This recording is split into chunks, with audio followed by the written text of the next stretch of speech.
Now the question is, what kind of medicine is needed to cure ANC? To cure ANC with its leadership? You can laugh, but you can hear what I'm saying. The ANC need medicines to be cured. Start with number one, because there is no political will at all. Or we need prayers in this country. Thank you. The Honorable Deputy President.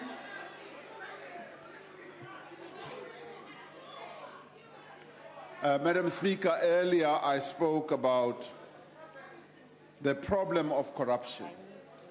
And we are not unique. Many countries, many institutions are having to deal with corruption all over the world. And if we recall, in this very country, if we cast our eyes back, corruption was rife. And it was corruption that was also underpinned by an apartheid system. But we never got to hear about it. It was hidden. It was hidden under the edifice of apartheid. Today, yes, we do get to hear about corruption, which is good, which shows that transparency is increasing. It is coming out now more and more in the open. Our media is much more vigorous, and it is a good sign and process. And at the same time, the ruling party has actually decided that it is going to deal with corruption as one of the key ills that beset our country. Now, mechanisms are being put in place, some are already in operation, and indeed, some will continue to be in operation. If members of this House have further suggestions on how this can be dealt with, let them put them on the table. We are open to any suggestion, but we have put in place mechanisms that are currently dealing with a spate of corruption. And we are determined to rid our country of corruption. Whether you like it or not, we will do it. Thank you very much. We now come to question raised by the Honorable Shibambu. Question number 18. The Honorable the Deputy President. Madam Speaker and honorable members, like many other countries, our economy currently faces headwinds. It faces difficult challenges that are contributing to low economic growth. We are not the only country in the world that is facing economic woes. Right across the country, including a country like China, which was growing at high rates of growth. So we are not alone. Let us remember, we are not alone. There are many other countries that are facing economic challenges. And some of our challenges are domestic. We have a large skills deficit as a result of our past. We have systemic unemployment. We have low levels of domestic savings. We do have energy constraints, as we all know, and low levels of fixed and investment, and there are also labor relations issues. On the other hand, there are quite a number of external challenges that we face, like many other countries, and these include a plunge in commodity prices. We are essentially a mineral-based economy, and the commodities that we eke out of our soil are facing great difficulties. Lower demand from China and other emerging economies, and rising interest rates in some of the developed economies like the United States. We are determined to address these challenges so that we can accelerate economic growth and achieve the goals that we set for ourselves in the National Development Plan. In addition, the 9-point plan that was announced by President Jacob Zuma in his State of the Nation address is specifically designed to address these challenges. This has been this government's response to the economic headwinds that we are facing. This government is committed to a mixed economy that facilitates and enhances the participation of both the public and the private sectors. As we note in the National Development Plan, South Africa requires both a capable and a developmental state able to act to redress historical inequities and to have a vibrant and thriving private sector which is going to work alongside with the public sector.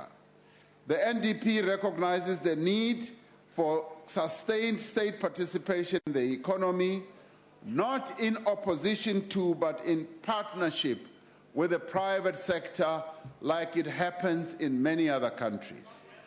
The state is already making significant contribution and investment in our economy.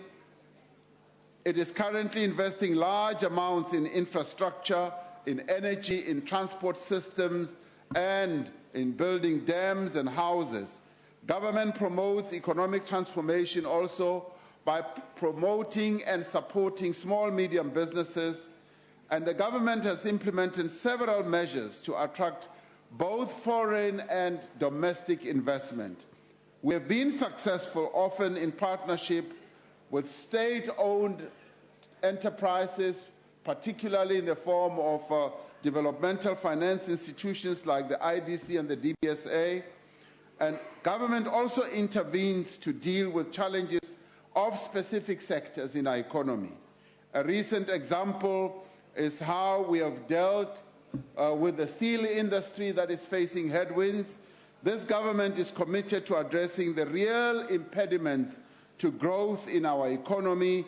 And as we manage this economy, we're creating a balance between what the state can do on its own and what the state can do in partnership with the private sector. And with that, we continue to seek this balance, and we are confident that as we implement the 9-point plan, our economic woes will be a thing of the past as our economy continues to grow. Now, 2020 is the year that we have set up for ourselves to have an economy, Honorable Shivambu, that will be growing at 5%. And this is not the time to think of abandoning the NDP, not at all. It is an overarching plan of our people, of our country, and we should be able, and in fact I am convinced that we will be able to reach that 5% growth by 2030. Thank you very much. Honorable Shivambu. Thank you very much, Honorable Speaker. Just quickly, earlier on, the Chief Whip of the Democratic Alliance said that the Deputy President wants to be President. Well, according to the Premier League, such is not going to happen. He's not going to be President of anything. Because the next President is going to be female. Now, the question is, your NDP's backbone is that there must be capitalist expansion by 5% at least the next 14 years or 15 years. And all indications in the global economy domestically are such that there will never be any such expansion. You can, whatever you can do, you can only wish. So it means that your intention to create 11 million jobs, to deal with the education question much more decisively, to industrialize, might not happen because your logic and thinking is that there must be continued capitalist expansion. And saying that, don't you think that this is the high time to take a non-capitalist development which will include state-led industrialization, not just throwing money into black industries, but state-anchored industrialization, like was the case in China when it took off from the late 1970s and early 1980s. They're not talking about that. Don't you utilize, why don't you use this space to utilize the available steel and mineral resources to industrialize and deal much more decisively with those issues? So the question is, why don't we involve state participation and take a non-capitalist road towards industrial development? Thank you very much, Deputy President, forever. Honorable Deputy President. Thank you, Honorable Speaker. I think anyone reading the political economic history of the world will realize that successful economies have, particularly in the modern age, have tended to be those that have harnessed the strength of state-owned enterprises as well as the private sector enterprises. It was Deng Xiaoping who, after 30 years of pure socialist economic development in China, realized that the only way to get China, to catapult China to higher levels of growth, would be to harness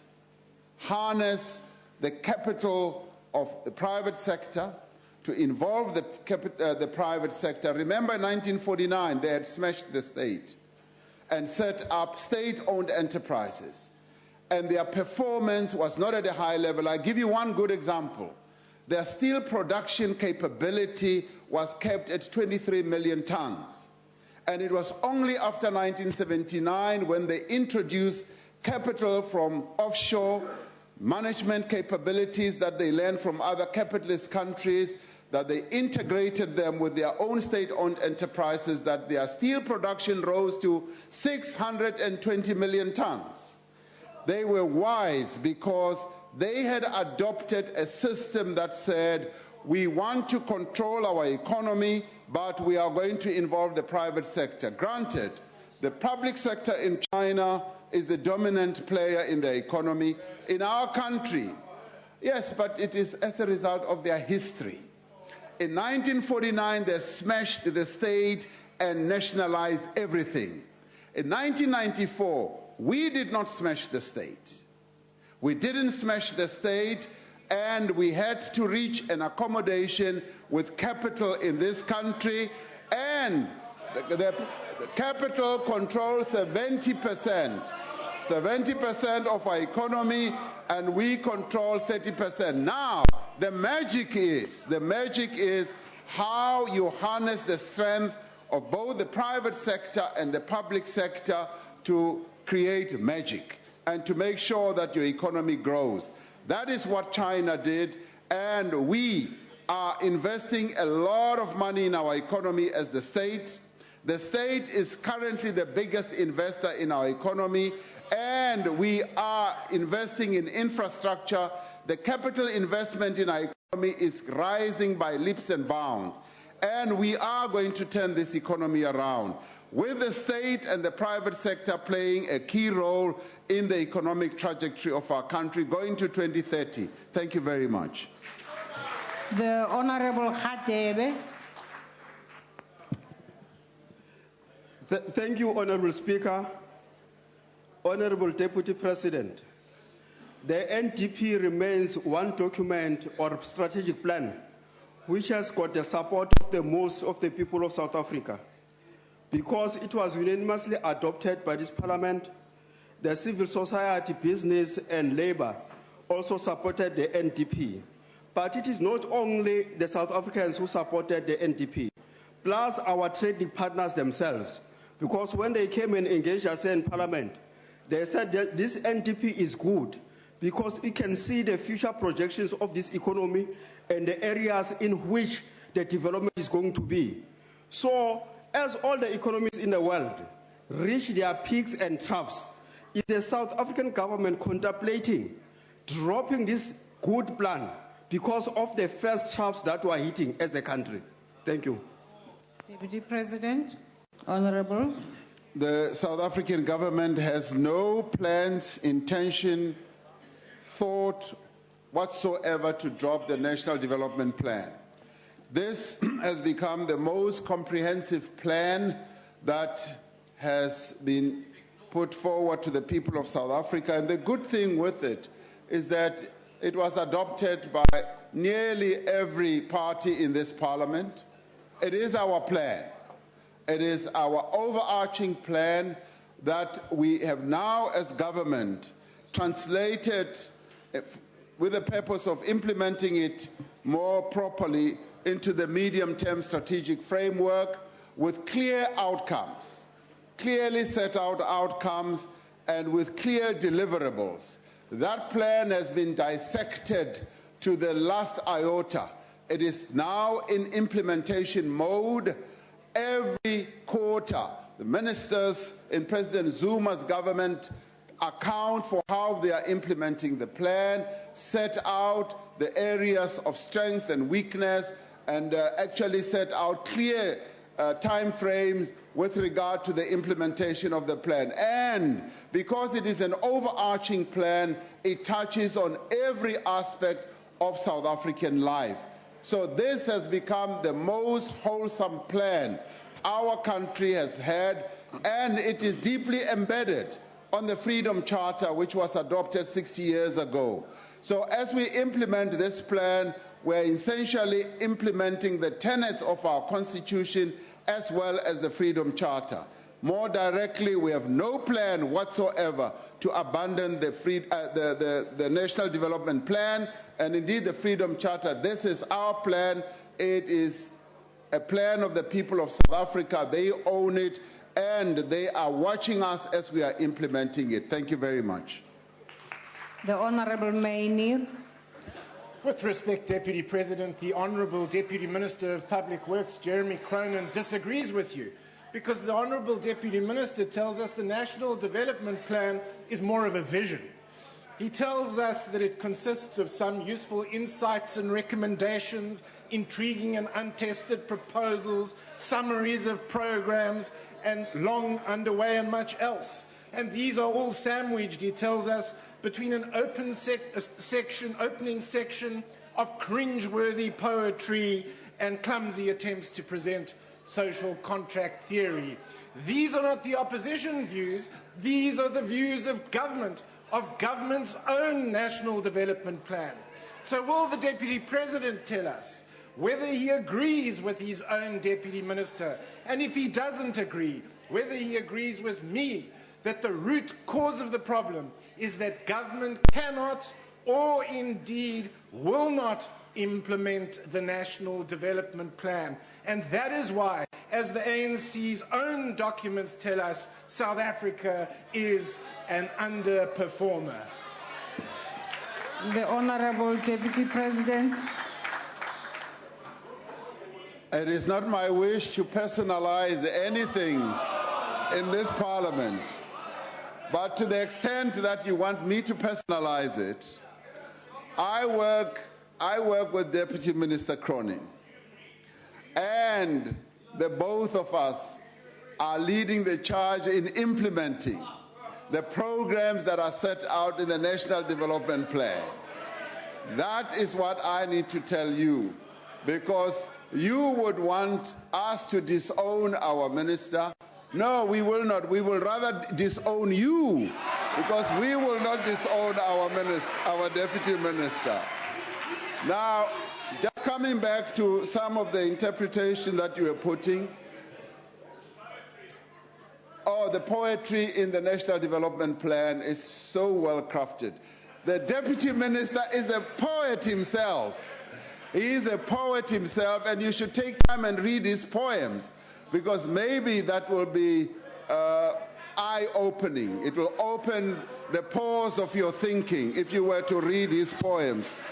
Now, the National Development Plan, being the overarching plan of the government, is a plan that we are all implementing.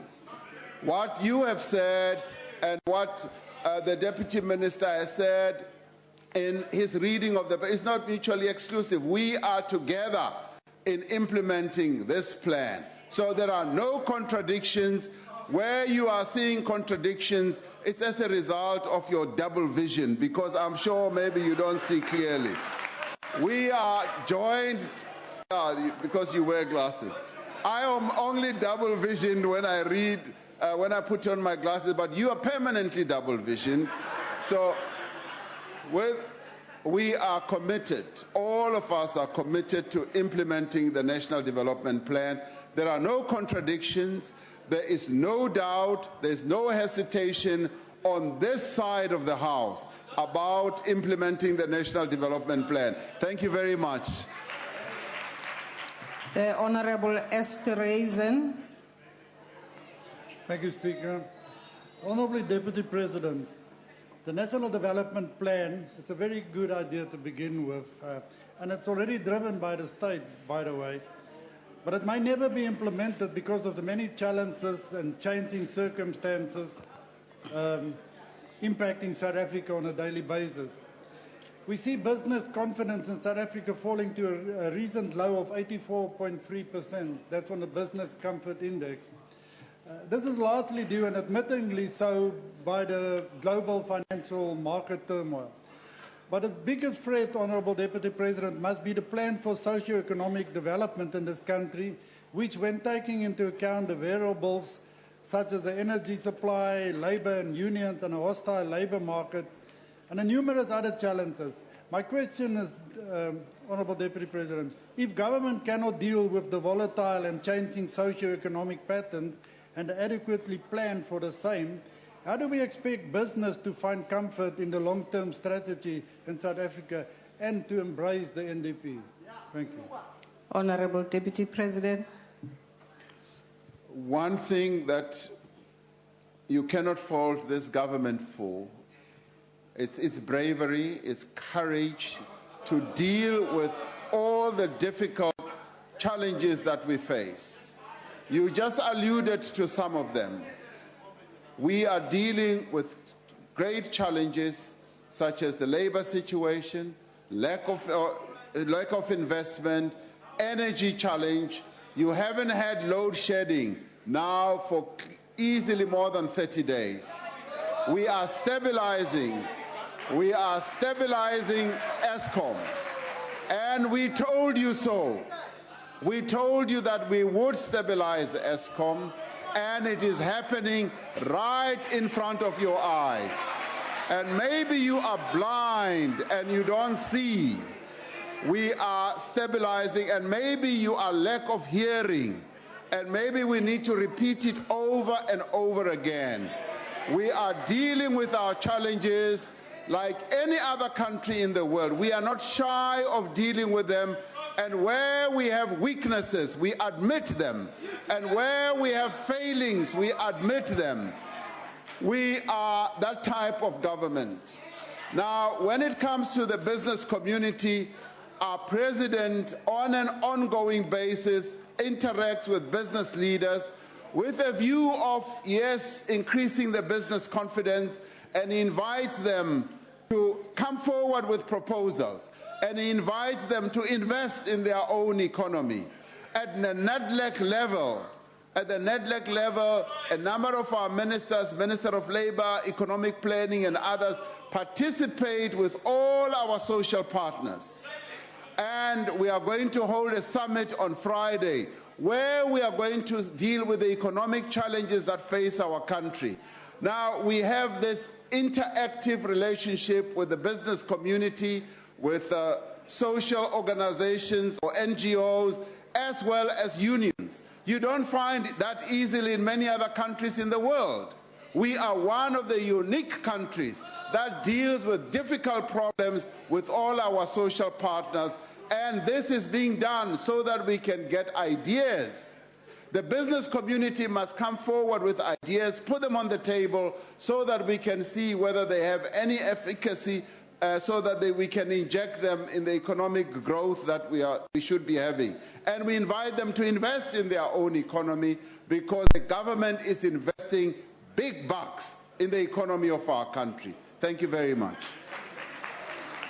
We now move to question number 19, asked by the Honourable Masango to the Deputy President. Honourable Deputy President.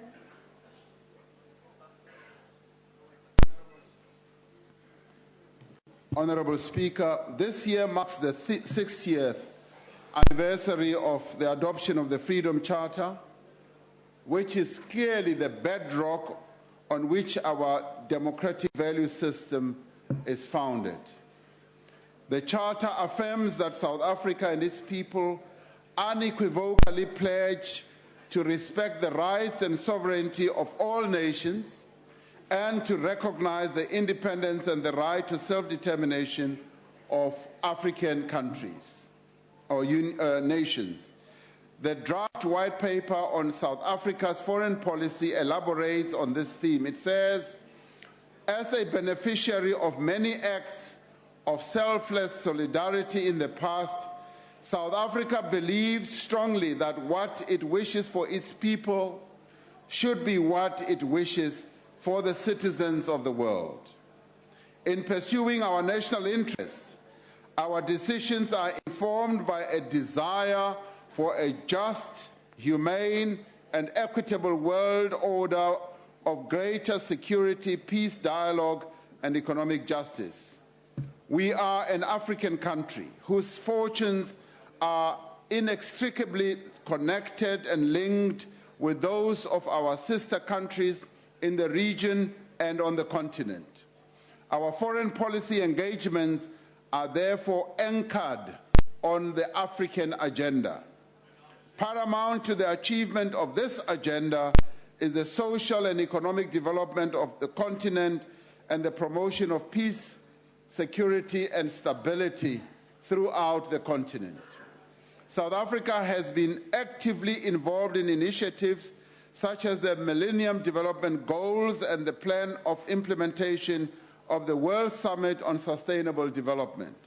We have been centrally involved in the development and implementation of a number of key instruments that have emanated from our continent. And some of those instruments are the AU Constitutive Act, the New Partnership for Africa's Development, NEPAD, the Africa Peer Review Mechanism, the PRM, and the protocol relating to the establishment of the Peace and Security Council of the African Union. At the level of the Southern African Development Community, SADC, we have been actively engaged in authoring its principal development and regional integration instruments. South Africa has been part of Africa's effort to restore peace and stability in strife-torn countries like the DRC, Burundi, and the Republic of Sudan, as well as South Sudan. The values that have guided our foreign policy engagements have led to the expansion of bilateral relations with other countries on the continent and have also led to enhancing trade and investment. While we can proudly celebrate the work we have done in the international sphere, we are acutely aware of the developmental and security challenges humanity faces. We are nevertheless convinced that the approach we as a country have taken in forging relationships with the rest of the world remains valid, relevant, and progressive. It is an approach that recognizes the reality that states are indeed interdependent.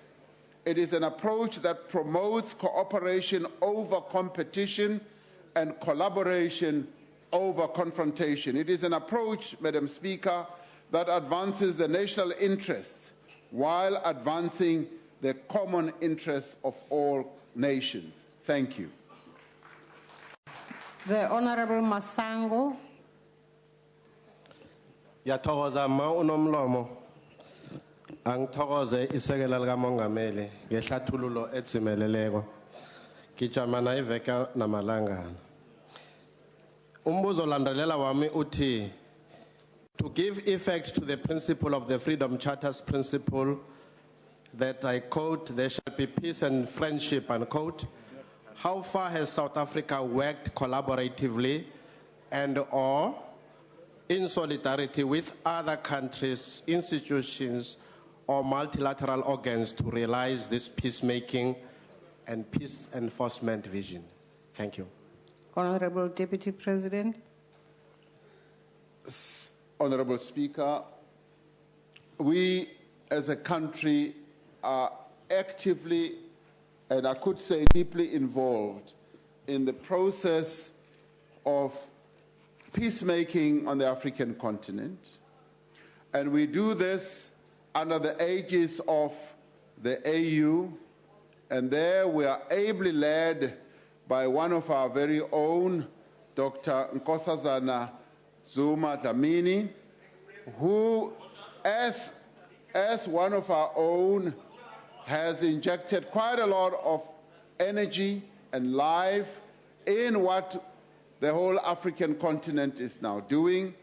And we now participate in a number of countries, the DRC and the Sudan and a number of other places, and we are called upon to come and participate, largely because a number of African countries and indeed regional bodies and the AU itself see that we have something to contribute.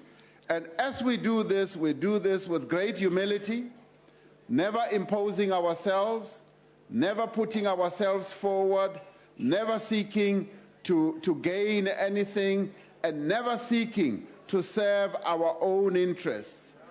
Our interests, yes, are to promote peace and security on the continent, and where we have the opportunity to promote investment and trade with a view of fostering the success and the development also of other countries as we do that for ourselves.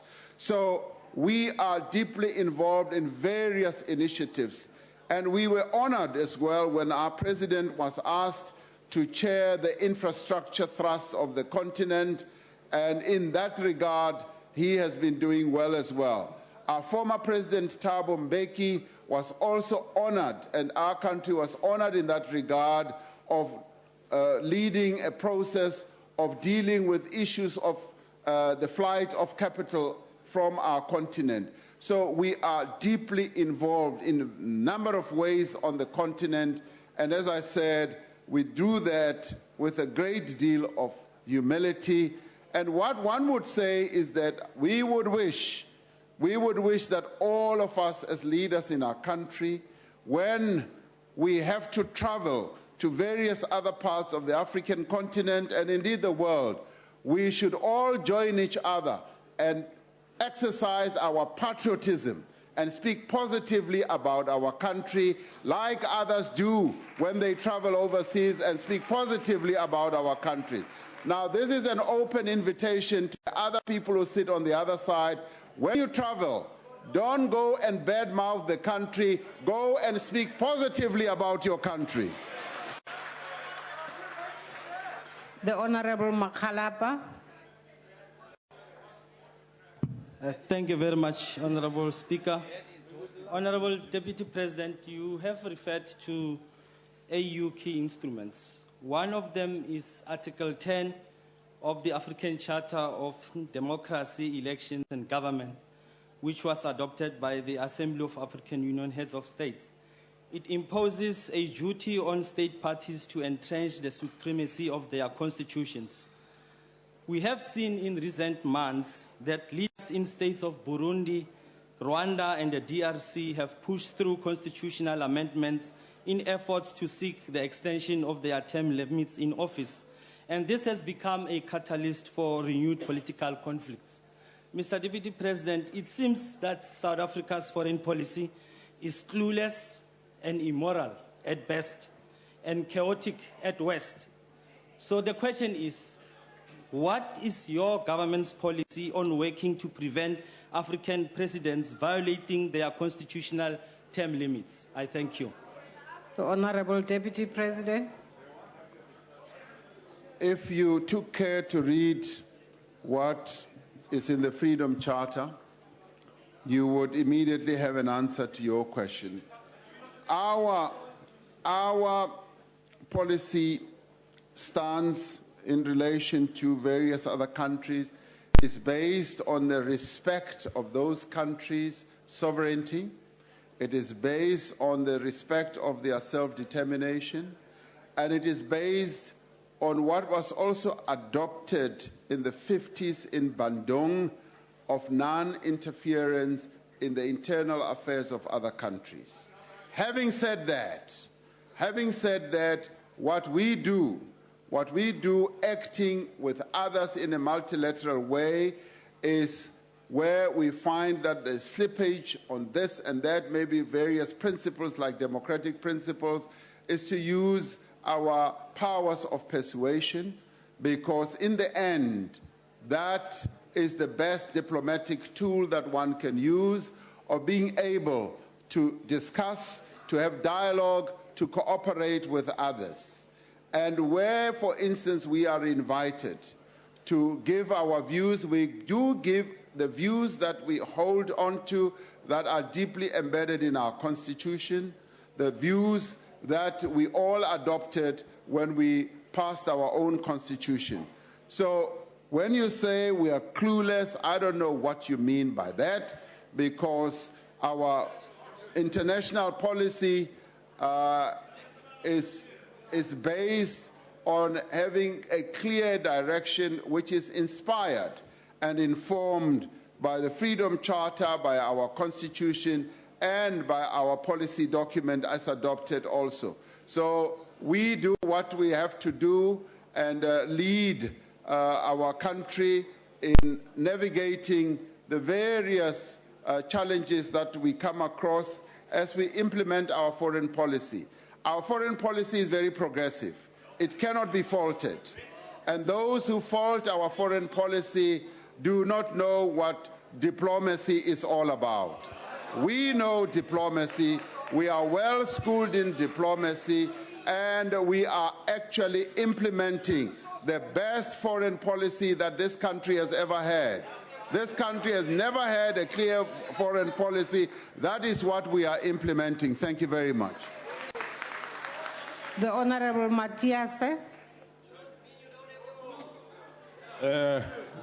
Motlatsa President, ka bana so ke lo ya le Sotho makgatlo a mmalwa ke nana o tla tseba se ke tla hlalosa e re ke go tla bole hanyane he Mosotho o re matlo a matle du otlwana a bolela hore o ke ke wa tloa ha wa ha monne mongwe a fitla wa fiela le bala la hae empa o sita o fiela la ha o ba le mesebetsi ya hao le ya puso ya hao mane marikana mo o ileng wa dumella hore basebetsi ba bolawe ba etswe ntho tsena tse mpe yo hlokisa tokelo ya hore ka tswa wa ya Africa ka bona Lesotho wa ya kopanya mekgatlo e bang ha e utlwane ka puo bakeng sa ho rarolla dikabang tsa bona ka ho you have dishonored the trust and the confidence of the founding fathers who have called upon you and your organization to tirelessly work for the unity of the African people by your conduct in South Africa. Now, my question is, how do you hope to, without fear of self-contradiction, that you'll be able to mediate without you being so much conflicted? Because it's a fact that you're conflicted, you've got business interests, just as the president, your president has business interests in Lesotho, and that is the reason why the Basotho people are fighting among themselves. My question is, how does the Deputy President hope to mediate for a permanent solution of the conflict in Lesotho, despite him being so much conflicted because of business vested interests in Lesotho and those of his president? Honorable Deputy President. Ntate Matthias, bumadi mabiki bona. Kore rona re abitswa. Rona re le South Africa, re le mmuso wa South Africa re abitswa ba re kopa ba re itlongkwana. A se nthwane e wena no ka ithabela hore o impose ho batho ba bang. Rona re abitswa re a kopjwa ba re go kopa hore o tlo thusa o kenye letsoho. O re thuse ho rarolla mathata a re le ho ona. Ntweno ba yetsa ka obane ba tseba mesebetsi ya rona re le South Africa. Ba itseba ihlile ba tseba le mesebetsi ya baetapele ba rona. Baetapele ba rona ba sa qaleng ka nna le President Zuma ho tloa khale mokgatlo wona wa ANC o na le baetapele ba ne ba sebeletsa Africa kaofela. Ba leka hore ho be le ho sebetsa hantle dinaheng tse ding. So what you are saying about being conflicted, nenga kopa hore o hlahise bopaki. O bope mona pepeneneng re bone hore bopaki ana bo teng. Ke ile ka hlalosa kgetlong lane le fetileng ke jwetsa Honorable Malema le yena.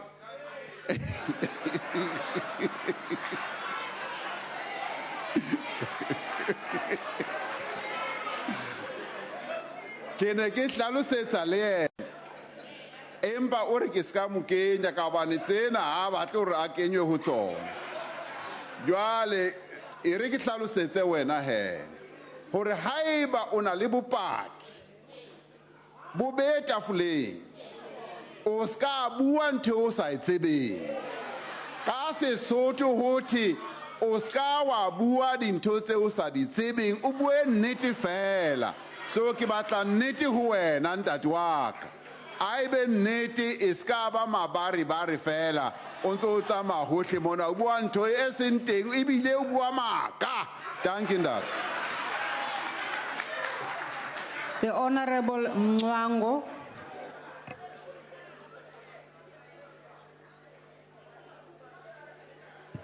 Thank you, Honorable Speaker, Honorable Deputy President. My question is, how does South Africa's recent flouting of an ICC arrest warrant in the Bashir debacle impact on our standing in the international community of nations? Are we now being seen as a country not to be trusted, not to be in good faith in terms of international agreements? How do you intend to repair our internationally damaged reputation in the wake of the Bashir debacle? I thank you. The Honorable Deputy President. The answer is no. Our international standing is intact. It is clearly intact. The President will soon be traveling to the United Nations for the general meetings. Whilst he is there, try to make yourself a fly on the wall and watch the President being feted, being received, being called upon to meet various other heads of state. Our President and South Africa is really so popular. It is the darling of the countries of the world. Whenever President Zuma travels, whenever he travels, they want to meet him. There are times when he asks me to deputize on his behalf, and whenever I go and meet other heads of state, they always say, "Where is my brother Jacob Zuma? Where is my brother Jacob Zuma? Pass my greetings on to him." So that is a clear indication. If you could make yourself a fly on the wall, I would invite you to do so when he travels to the UN. Thank you. We come to question number 20, asked by the Honorable Singh. I don't see Honorable Singh. However, please, Deputy President, I believe Mr. Mngwango will take the supplementary. Honorable Deputy President. Thank you, Honorable Speaker. South Africa's engagement with other countries aims, amongst other things, to increase bilateral trade and investment. They also provide an opportunity to share experiences on economic and social and technological development. The recent visit to Japan, for example, aimed to strengthen relations with Japan and to identify opportunities for collaboration in areas such as innovation, technology transfer, minerals beneficiation, renewable energy, advanced manufacturing, and agro-processing. On our recent trip, Minister Naledi Pandor was there, Deputy Minister Kele was there, Deputy Minister Masina was there, and a number of other key government officials. We had gone there to sign a number of agreements, particularly on the technology transfer side. The Japanese can teach us a lot, but so can we. And that is the type of exchange that we had gone to seal there. The visit contributed to the advancement of Africa's agenda by furthering and strengthening the Tokyo International Conference on Africa Partnership. This partnership promotes trade, investment, growth, and infrastructure development on the African continent. The Japanese government undertook to assist South Africa with its energy diversification efforts by transferring energy-saving technology to our country. It also committed to advancing the implementation of the Joint Study on Economic Cooperation and undertaking training programs to upskill South Africans in line with our Black Industrialist Program. South Africa undertakes bilateral engagements with a number of other countries around the world to promote trade, investment, skills and technology transfer, and also to promote broader economic growth and cooperation. These engagements have resulted, amongst other things, in deepening business linkages between our country and those countries, increased investment in South Africa. Japan stands out as one notable one, where after we met, the business community said, we want to invest more in your country. And the 130 companies that are here from Japan, all almost in unison said, we are there to stay because we found South Africa to have the stability that we require to foster our investments. And we also have agreements on scientific and technological cooperation and general promotion of South Africa as a desirable investment destination. These engagements, Madam Speaker, also provided an opportunity to learn from the experiences of other countries that have been successful in pursuing economic growth and social development. South Africa's economic success depends in large measure on its ability to grow foreign direct investment and significantly expand and diversify its exports. This makes such bilateral engagements even more important and more valuable. So these trips, honorable members, are really valuable because they give us a great opportunity. Lastly, let me say, we also had an opportunity, Madam Speaker, to meet a number of South African students who are on scholarship in Japan. They've learned the Japanese language. They are now doing their master's degrees. These are young men and women who are doing extremely well, and all of them, almost in unison, said, we want to come back home. We will be ready to come back home with our skills, and we will come to work for the further development of our country. That is something we can be proud of. Thank you very much. The Honourable Mwangu. Honourable Speaker, I just want to make a correction. I was at your table earlier to inform you that the Honourable Esterhazy will be taking care of the follow-up on behalf of the Honourable Singh. The Honourable Esterhazy. Thank you, Madam Speaker. Honourable Deputy President, whilst I do agree that favourable relations with other countries must be encouraged as a way of positively growing our economy and addressing critical skill shortages, my question is, though, in the huge delegation to Japan, which included NEXCO officials, how do you justify seeking to attract essential skills from Japan in the fields of science and technology, and especially in the field of nuclear energy, while we have them right here in South Africa? In fact, I was advised yesterday by a senior official at Kuberg Nuclear Power Station that South Africa already has skilled nuclear scientists that are amongst the most highly qualified in the world. As a matter of fact, Safari One training facility at Kuberg sponsors nuclear science at UCT that attracts students from all over the world. Thank you. Honourable Deputy President. I was really scratching my head, trying to take in what you have said and I couldn't believe that I was hearing you saying that because we've got these, don't send others away. Now, let me tell you, those young men and women who are in Japan are all black. They are all black. They are coming back with great skills. And many of them will tell you that we did not, when we started off with our learning process, we did not find it easy to be so well received in the South African institutions.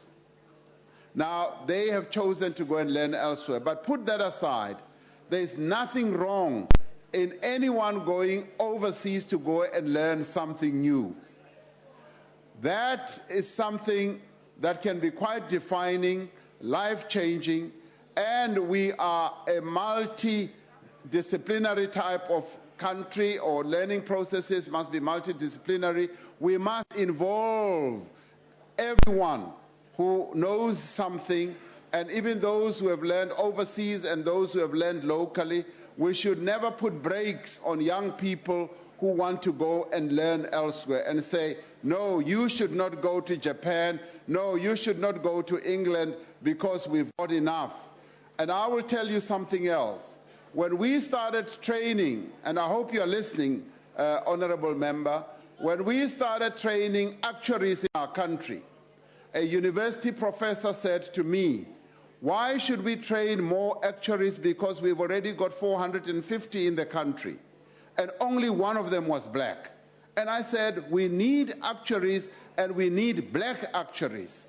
It was only then that the penny dropped for him, and today we've almost got 50 black actuaries and 70 more in the pipeline. We are increasing the number of those. Now, if we had listened to him and the type of statement that you are putting forward, we would have stopped in our tracks, and our young black people would never have had an opportunity to be trained. So we've broadened and opened up the places of learning, because we want our young people to learn wherever they can learn. The whole world should be a place where they can go and learn. We should never restrict them. Thank you very much. Madam Speaker, just in respect, that's absolutely not what I asked the Deputy President. I actually said, why did he go headhunting there, not to send students over there? They try to employ... Honorable Esterhazy, can I pass on to the next person, Honorable Hill Lewis? Thank you very much, Speaker. I'm so pleased that the Deputy President had a comfortable flight over to Japan for that trip. But in his response, he mentioned a lot about investment and growing the investment relationship with Japan, which I found very interesting, because while he was there, the Minister of Trade and Industry was tabling the Promotion and Protection of Investment Bill here in Parliament, which would better be dubbed the Prevention of Investment Bill. That bill, Speaker, has as its genesis the replacement and cancellation of precisely the kind of agreement the Deputy President was trying to agree in Japan, the bilateral investment treaties.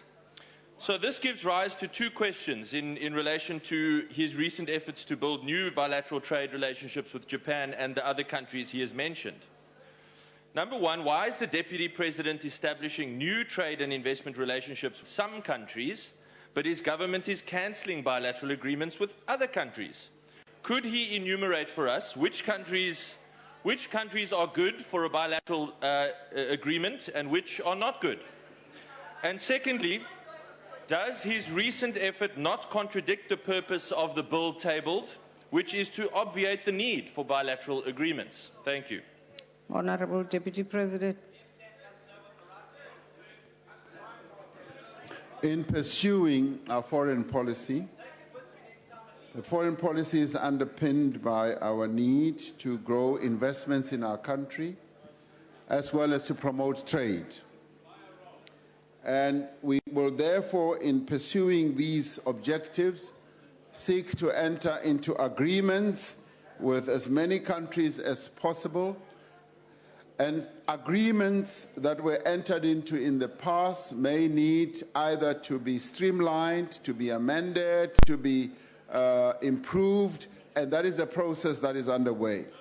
The honorable member should know that the Japanese business people will be here in a few days, and they will be holding a seminar which they've asked me to come and open, and they are coming fast on the heels of our visit to Japan because they want to invest further here. Their investment or export promotion entity called JETRO is going to be holding a seminar here together with our own local businesses.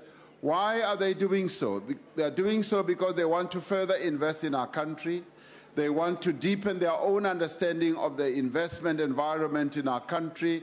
They want to form partnerships with a number of other companies in our country, particularly your emerging black industrialist companies, and therefore there is no hindrance whatsoever, particularly on the Japan side, and indeed from any other country. Later, President Zuma and myself will be traveling with ministers to various other countries. And as we travel, what we're seeking to do is to promote investment by those countries into South Africa and our trade dealings with them. And nothing else is going to deter us from doing so. If we have to enter into agreements, we will be doing so.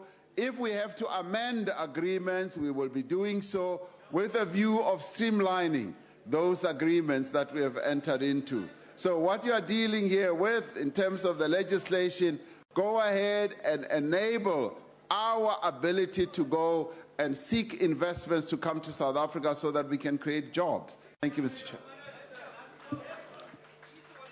The Honorable Musala. Thank you, Speaker. Deputy President, what investment plans has the Japanese business community and government committed in consolidating the objectives of the African agenda through the Tokyo International Conference on Development Partnership in promoting, firstly, increased investment, growth, and infrastructure development in support of Agenda 2063? Thank you. Honorable Deputy President. A number of initiatives are going to be considered at the next TICAD meeting, which is going to be held, I think, in Kenya. The Prime Minister of Japan is going to be coming to the African continent together with a number of other ministers from Japan. And at that meeting, which will also be attended by our President, a number of African leaders will get together and discuss the extent to which we can get Japan to cooperate on an equal basis with the African continent in fostering investment in a number of areas, particularly in trade, as well as in infrastructure. And Japan wants a number of other African countries to trade with them. And we are well placed because we already have up to 130 of these companies working here. So we are a very strong platform to facilitate that type of economic activity for a number of other African countries. Now, Japan is obviously also on its own looking at a number of areas where it can expand. We had great joy in testing out a vehicle that Toyota has developed in Japan, which is powered by fuel cells. And fuel cells uses the platinum as a catalyst, and they are going to be rolling out these types of cars in a big way. And South Africa is well placed to benefit from this type of economic activity. And so therefore, Japan and South Africa, and indeed Japan and Africa, are going to continue strengthening their investment and trade ties. And in our case, we want to strengthen our industrial base. They are warmly disposed towards helping us develop our own industrial base and development, and also promoting black industrialists. So we are well positioned with Japan. Africa is well positioned with Japan, and we can look forward to a future where we have good relations with Japan as we continue to develop and grow our own economy. Thank you, Madam Speaker. The Honorable Sheikh Imam. Thank you, Honorable Speaker. Honorable Deputy President, I think you have, in your last response, alluded to most of what I was going to actually ask. However, economic development, job creation, Honorable Deputy President, go hand in hand. What role will you play in placing emphasis on the manufacturing industry for the purposes of export and local consumption, bringing in experts with skills from China, Japan, to enhance the manufacturing industry in South Africa, and place more emphasis on exporting to create more jobs, create more industries, more entrepreneurs in this country, as a result thereof, and including partnership agreements where South African businessmen will own 51% to maybe 49% of those that are investing in the country, which will actually stimulate and create economic development in the country. Thank you. Honorable Deputy President. All of the above is precisely what we want to do and foster. We were fortunate enough to be accompanied by a fairly large business delegation of fairly serious businessmen and women from our country who participated in a business roundtable in Tokyo, and they were able to exchange views and ideas, and some of them were even able to either finalize contracts and deals that they were busy with. So that was actually a joy to watch, that as they travel with the President and the Deputy President on these trips, it is not just paying lip service to joint travel. It is actually something that leads to business deals that in the end will either lead to export to outside our country and investment into our country. So there is a great deal of benefit in that regard. But other than that, one of the things that we have learned is that other countries have been able to develop their own economies by studying what other countries have done. We know for a fact that for China to get to the level where they are, they actually traveled around the world and saw how other successful countries had gone about growing their own economies. Deng Xiaoping was the one leader of China who went around a number of countries, France, Japan, and a number of places to see how they are running their economies. He went back to China and turned China around with regard to what he had seen and learned. Now, we've told them our story. We told them as we travel around that we want to increase manufacturing in our country. We want to industrialize our country. And we found that they respond well. And many of them are willing to come and invest. Many of them are willing that we should go and learn their skills, management skills, technological skills, and also to see how the innovative journeys that they've taken have led them to higher levels of growth. We are learning from that because we want to also be innovative. We want to be able to create new things, new industries, with a view of growing our economy. So we are at work. We are doing a lot of things, learning from others, and our economy will take off, and it will create jobs like you have never seen before. Thank you very much. Thank you, Honorable Deputy President. That concludes questions to the Deputy President, and I also thank the honorable members. The next item on the order paper is questions addressed to ministers in the economics cluster. Question number 4. Well, that was the South African Deputy President Cyril Ramaphosa answering oral questions in the National Assembly about the economy and particularly corruption in the country. Now, he first said that corruption is a social and economic ill that we need to fight, and specifically asked business, saying that it needs to work together with government in order to try and stamp out corruption. Now, when Musi Maimane asked what will be and promote science, engineering, technology, and innovation careers. The first would be a science engagement strategy that's implemented by the department. It includes attention to learners, but also addresses public engagement on science, engineering, and technology. The second is a youth into science strategy. The third is, of course, reaching out to schools. Fourthly, using universities and science councils. And fifthly, we touch teachers and professionals working within the SETI domain.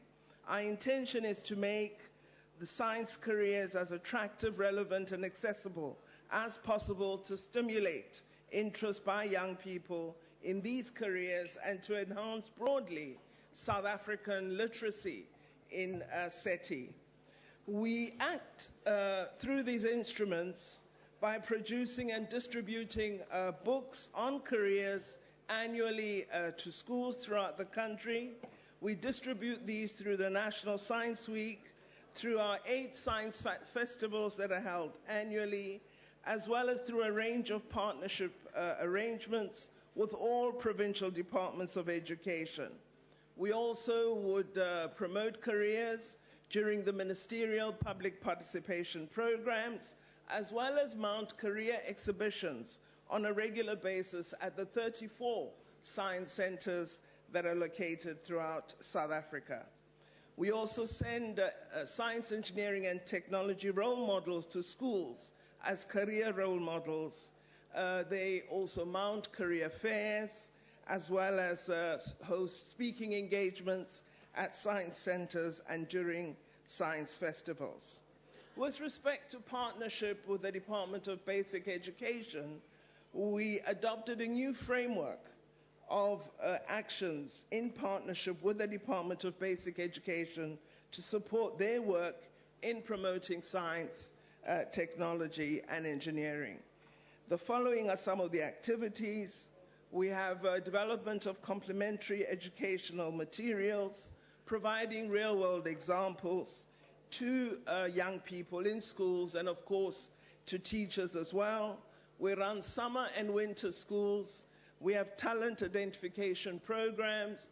And, of course, in South Africa annually, we have over 3,000 young people participating in the STEM Olympiads, as well as in competitions which are mounted by the Department of Science and Technology. So we have a range of activities intended to both support teachers, improve their capacity in these scientific teaching domains, as well as activities that make science exciting, accessible, and of interest to young people in our country. Thank you very much, Chairperson. Thank you, Honourable Minister. Is there a supplementary question from the Honourable Maseko? Thank you very much, House Chair. And thank you very much, Honourable Minister, for the elaborative response to the question. It shows that the African National Congress government and its ministers is indeed doing a great job in educating us as members and the broader citizenry. And also it does ensure that science and technology is the way to go and will take this, the economy of the Republic of South Africa to higher heights. Honourable Minister, keep quiet, it's none of your business. Honourable Minister, with the vibe that has been created by the National Science Week and the increase in the participants of the science weeks that takes place in the country, we have seen that there's a demonstration of a lot of upcoming young scientists that are interested now in science and technology. Will the department have sufficient research chairs to absorb this enthusiasm and influx into science and technology? And if so, or if yes, how many of such chairs are women? Thank you, Honourable Minister. Honourable Minister.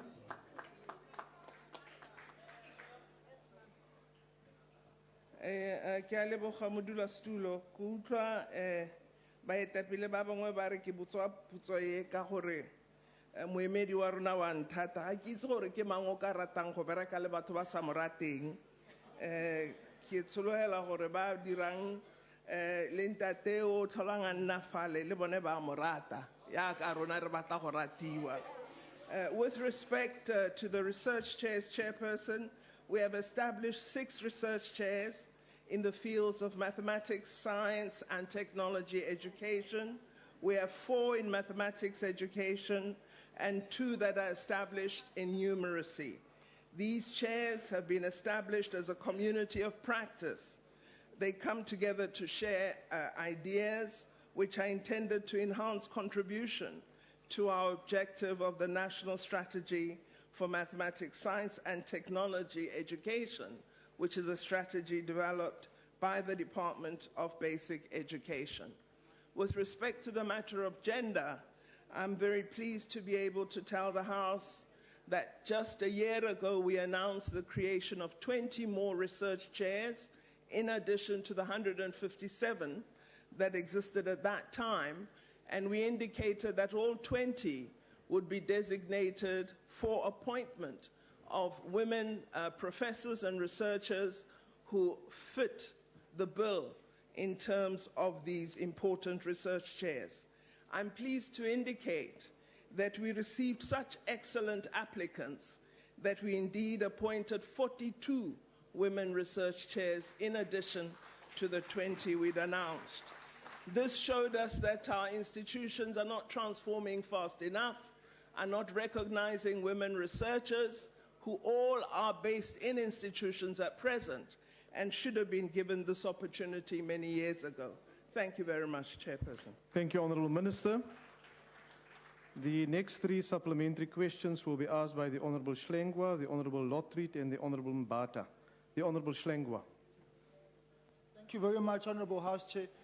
Honourable Minister, previously disadvantaged communities still find themselves presently disadvantaged, and there's a serious backlog in terms of keeping up in terms of the delivery of infrastructure.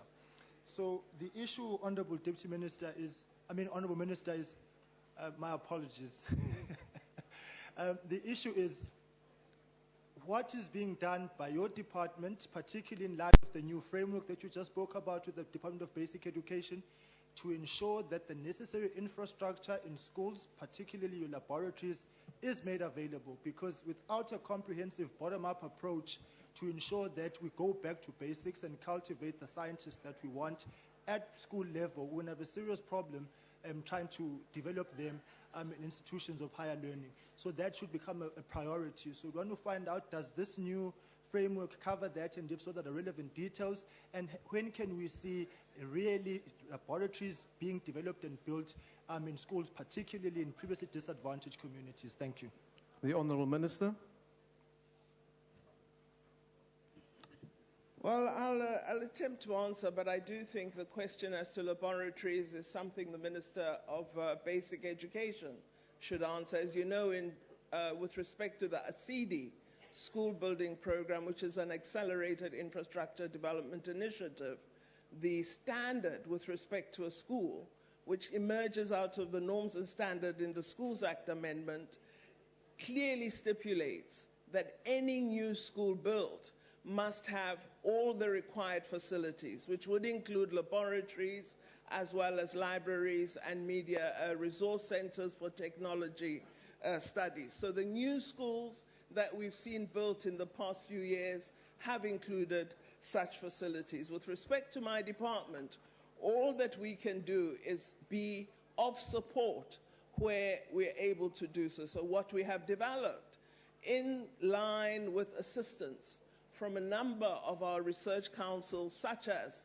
the CSIR, for example, are very portable, exciting, and useful science kits that we provide to schools. We also have a mobile science laboratory that we're able to deploy to schools that ask us to provide assistance.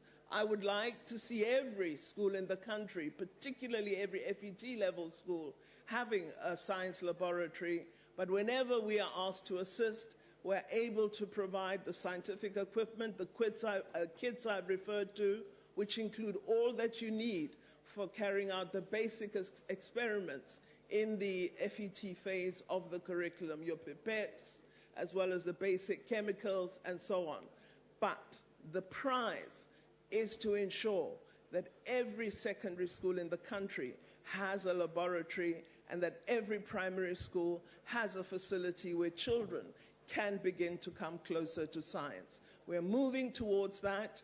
The rules and the laws have been changed in order to ensure that our schools are very different from the schools built under Bantu education and that these facilities do exist. But we still have a long road to travel, but I'm sure Minister of Basic Education can provide you with the detailed statistics of the progress with the ASIDI program. Thank you, Chair. Thank you, Honourable Minister. The Honourable Lottreet. Thank you, Chairperson.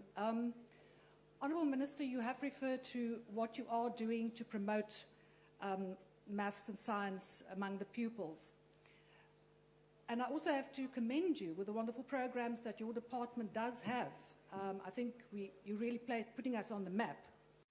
However, Minister, there is a serious disconnect between the Department of Science and Technology and the reality of where the learners come from. In other words, Department of Basic Education. We sit with a situation that there is a regress in performance, there's a decrease in the number of learners doing maths and science. And although I know that you said that it is the Department of Basic Education's responsibility, Minister, we have a problem where we have, for example, SATU threatening to boycott the honours. The one instrument we do have to determine the quality and the level of our learners in terms of maths, numeracy or literacy. So my question to you, Minister, is as a member of Cabinet, as the collective, what are you doing and what do you plan doing to get across the message that SATU cannot spoil the future of our children? The country needs students in maths and science, and there's a real threat. Honourable Member, your time is now expired. That all the your Honourable wonderful Minister. plans will come to naught. Thank you.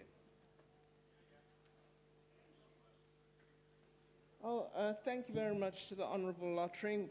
Clearly, it is the intention of government to ensure that we do expand and increase the numbers of young people that are competent in mathematics, physical science, and life sciences. This is the reason why the Minister of Basic Education worked to develop the strategy that I've referred to, which I'm sure the Portfolio Committee has been briefed on. We are partners with the Department of Basic Education in implementing this strategy. But beyond that, the activities I've referred to, which are seeing expanded numbers of young people coming into the Olympiad, writing the Maths Olympiad, and interestingly, doing exceptionally well in international Olympiad competitions. We have the talent in our country. What we've got to do is ensure that we expand all the resources, that we provide the necessary support, and that we are absolutely clear that if we want to advance in innovation, in manufacturing, in the range of areas that were referred to by Deputy President earlier, we've got to get young people who are competent in maths and in science. We work with teachers as well as learners, and I've met enthusiasm. But what has been first prize for me has been the positive response I get from provincial departments of education, always supportive of our initiative and with us when we come into the various schools. So we'll continue with the message. Made it clear to young people. I try and reach as many as I can to say to them, if you want South Africa to have a better future, if you wish to have a bright future, maths, science, engineering, and innovation are where you should go. And I see more and more and more young people really intrigued by these disciplines and keen to take up careers in these areas. So I believe the future is very bright for science, engineering, technology, and innovation. Thank you. Thank you, Honourable Minister. The Honourable Mbata.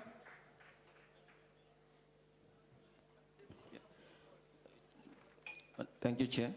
The reality, Honorable Minister, is that the majority of the schools in rural areas and also in majority of those who are in the settings of the townships do not have functioning laboratories. And maybe we should phrase the question. What is it that is going to be done by both basic and your department to ensure that the schools, at least both at combined and secondary level, have got laboratories that function, that are at an equivalence, at least, of a tested career for a soon-to-be graduating from a high school? Majority of these schools do not actually have proper functioning equipment that levels them on par, that makes them to be competitive as young people, and as such, we are failing them. The Honourable Minister. Thank you very much, Chairperson. I don't wish Honourable Mbata to be repetitive, but I must say that I agree with you. We don't have these facilities in all rural schools, but where we can make a difference, we are doing so. I've come across several schools during public engagement or constituency programs where I find a school has a space that is called a laboratory. It might have desks, tables that are supposed to be where experiments are done, but there are no test tubes, the chemicals are very old, you don't have pipettes, there isn't a proper water supply, so essentially science cannot be done. When I come across such a problem, I immediately send an intervention team. We've created one, and we assist the school in order to get the laboratory to the functional status that you mentioned. But we cannot continue in that way. First prize is we must ensure all the facilities are up and running. We're working together with Minister Mochecha to ensure that we do provide the necessary support. And I can assure you, because I visit the new schools that are being built, the situation is changing every day. And it will continue to change because the African National Congress is absolutely determined that the doors of learning and culture in all domains shall indeed be opened to the children of this country. Thank you very much, Chairperson. Thank you, Honourable Minister. Honourable members, we will now go to question 456 that have been asked by the Honourable Koornhof to the Minister of Trade and Industry. The Honourable Minister. Thank you, House Chair.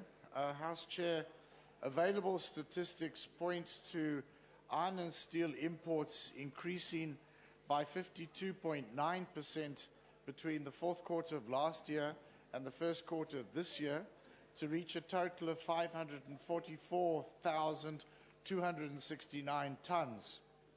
Of this total, 285,997 tons came from China, whose imports increased by 53.3% from December last year, from the fourth quarter last year to the first quarter this year. China accordingly accounted for about 52.5% of South Africa's iron and steel imports. The surge in imports reflected in these figures threatens the sustainability and viability of the local primary steel industry, particularly as many of these imports are being landed at significantly lower prices than those prevailing for locally made products, and have eroded the demand for local products, even forcing some local producers to sell some product lines at below cost. Other factors, including underinvestment in plant and machinery, rising import costs, including with respect to electricity, have further eroded the competitiveness of domestic steel producers. Given the global glut of steel and the consequent fall in prices, penetration of South Africa's traditional regional export markets by other supply countries has also negatively impacted on our exports of steel products. Primary steel products, to come to the second question, primary steel products until recently were imported into South Africa free of duty, while WTO rules allowed us to have a maximum bound rate of 10%. 12 applications covering a number of product lines were submitted by a number of steel producers to the International Trade Administration Commission, ITAC. One of these applications covered an application for a tariff increase for galvanized and coated steel, and this was finalized recently by ITAC, as required by law, I was presented with a recommendation to raise the tariff to the maximum bound rate of 10%, and I signed that off recently. That application included a set of conditions related to pricing, related to investment and job retention, and also established a monitoring mechanism which includes the Department of Trade and Industry and the Economic Development Department to monitor compliance in this regard. In addition, ITAC will conduct a review of the duty structure to determine its impact on the industry value chain 3 years from the date of implementation, with an immediate review of the tariff dispensation in the event of any default on the conditions.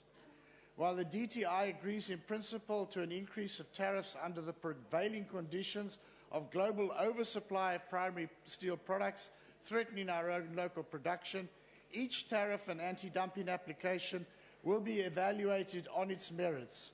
Overall, a balance has to be struck between protecting South Africa's primary steel production, including by smaller steel producers, while ensuring that there's a competitively priced steel available to support downstream, more labour-intensive, value-added manufacturing. Thank you very much. Thank you, Honourable Minister. Is there a follow-up question from the Honourable Koornoff? Thank you, Chairperson.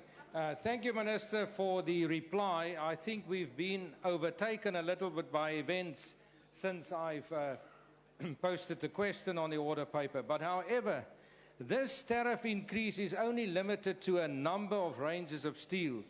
Will it be increased?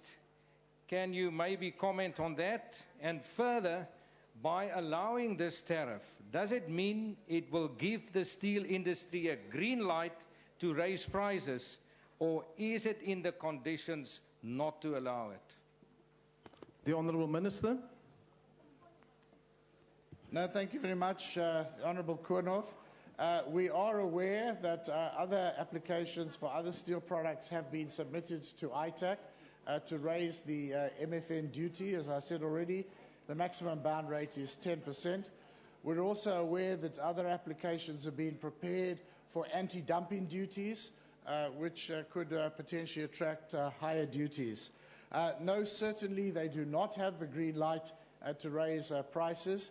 In fact, one of the conditions says quite clearly that they may not raise prices as a result of the tariff increase. The tariff increase is intended to allow the local steel manufacturers to compete more effectively against imported steel products, which will come in at a higher price, not to allow them to simply raise the price of their own products. Thank you very much. Thank you, Honourable Minister. The next supplementary questions will be asked by the Honourable Esterhuizen, the Honourable Hill Lewis, and the Honourable Shavambu. The Honourable Esterhuizen.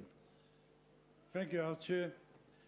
Honourable Minister, the essence of this question is actually about a tariff protection in order to safeguard jobs. Honourable Minister, after ArcelorMittal was provided with the tariff protection that I requested, they still proceeded to lay off hundreds of workers. My question is, not only the protection, why are providing big steel producers like ArcelorMittal with such kind of tariff protection that will only serve to deny downstream manufacturers the benefits of cheaper global steel prices, and I might add the benefits which they richly deserve after the very same ArcelorMittal's price gouging? Thank you. The Honourable Minister. Well, I did say that we have a task team that includes representatives of our department as well as the Economic Development Department. We will be monitoring any practices with regards to job layoffs where there have been commitments that this will not happen, at least on any significant scale. Let me say also that we actually think that the atmosphere for the discussions about pricing policy have significantly improved under the circumstances that we find ourselves in. Over a long period of time, we have been concerned about the pricing policies that have been followed by upstream steel manufacturers. The fact of the matter is, I think that what we're facing is the real possibility of losing a significant part of South Africa's primary steel production. If that happened, that would not be to the benefit of South African manufacturing. It would not be to our benefit to rely in the long term simply on imported steel. But what we have to do is to defend the productive capacity in primary steel manufacturing, while at the same time not allowing the primary steel manufacturers to simply shield behind the protection that we provide them with to raise prices. So that's one of the very, very important conditions, as I mentioned already. Thank you. Thank you, Honourable Minister. The Honourable Hill Lewis. Thank you very much, Chairperson. Minister, it's amazing that you say that the atmosphere for the pricing discussion is much better. To my mind, it's far, far worse. You cannot say to the steel industry, on the one hand, we will give you 10% protection, on the other hand, demand 10% discount. They're no better off, and neither are downstream manufacturers. And if you are demanding more than a 10% discount from them, then in fact they're worse off. So I don't understand the argument that the pricing discussion is better now than it was a few months ago. Indeed, Minister, you have targeted the steel industry for years as one of your primary targets for your dream of developmental pricing, or basically just price controls. But now, if you look at what's happened in the steel industry, if you look at your loss in the competition case against Sasol, if you look at the mining industry, which is on its knees, the platinum industry in particular, will the Minister now accept and concede that the dream of developmental pricing is surely dead? The Honourable Minister. No, indeed, I won't. I think that the point is that the longer-term pricing policies of the primary steel makers is something which we have not managed to crack. But what I think I'm saying, and I'm not in a position to make any detailed announcements about where we're going, but that the conversation on the longer-term pricing model is a lot more constructive than it's been for a very long time. And I think it is precisely because the industry finds itself in difficulties, and that it needs to work together with government in a way that it's never had to do before. And that's one of the reasons that I think has created a much more fruitful conversation between us. As I said before, our aim is to have a pricing policy from upstream steel makers which provides competitively priced products to the more labor-intensive downstream users of steel products. That remains our objective, and we have built in, as I've said already, the protection that we provide to them. They are not allowed to use that as a shield to raise prices. They can use that as a way of withstanding a little bit better some of the competition which is coming from low-cost imported steel, but not to raise prices to downstream steel manufacturers. That's the short-term condition that's been attached, and in the longer term, we continue to work with them around a more supportive and competitive price that supports downstream steel manufacturing. Thank you. The Honourable Shavambu. Thank you very much, Chair. Notwithstanding the knee-jerk intention and response to protect jobs in the steel sector, like for a very long time, the Minister of Trade and Industry and many people from the ruling party have been saying that an impediment to industrial expansion is because of the import parity prices of ArcelorMittal, particularly. That ArcelorMittal is overpricing its steel and metals and all these key industrial inputs. Now ArcelorMittal is in crisis because of the global commodity prices, and we're rushing to protect them through a tariff increase. Don't you think that a much more durable interventions could be renationalization of ISCO and state control and ownership of the strategic steel industry, so that we are able to then deal with that industrialization question, which for a very long time you have been saying is being prevented because of the import parity prices of metal steel. You are protecting them now, but they have been complaining about them for a very long time. Thank you very much. The Honourable Minister. No, I think that one of the principles that we still stand by is that import parity pricing should not be the basis of pricing, that we're looking at other models of determining the price of steel, and we're negotiating with the steel manufacturers around that. By the way, though, with the prices having fallen to where they are, import parity pricing probably means lower prices on the domestic market. But the fact of the matter is that we face a very imminent possibility that significant parts of local primary steel manufacturing would be lost in this economy. That would not be to the benefit of industrialization. I'm not sure that the fiscus has the 60-odd billion rand that would probably be necessary to compensate if we were to purchase from ArcelorMittal and renationalize. Nationalization without compensation is, of course, not possible under the Constitution that you swore to uphold when you came into this Parliament. Thank you very much. The next question has been asked by the Honourable De Vreites to the Minister of Transport. The Honourable Minister.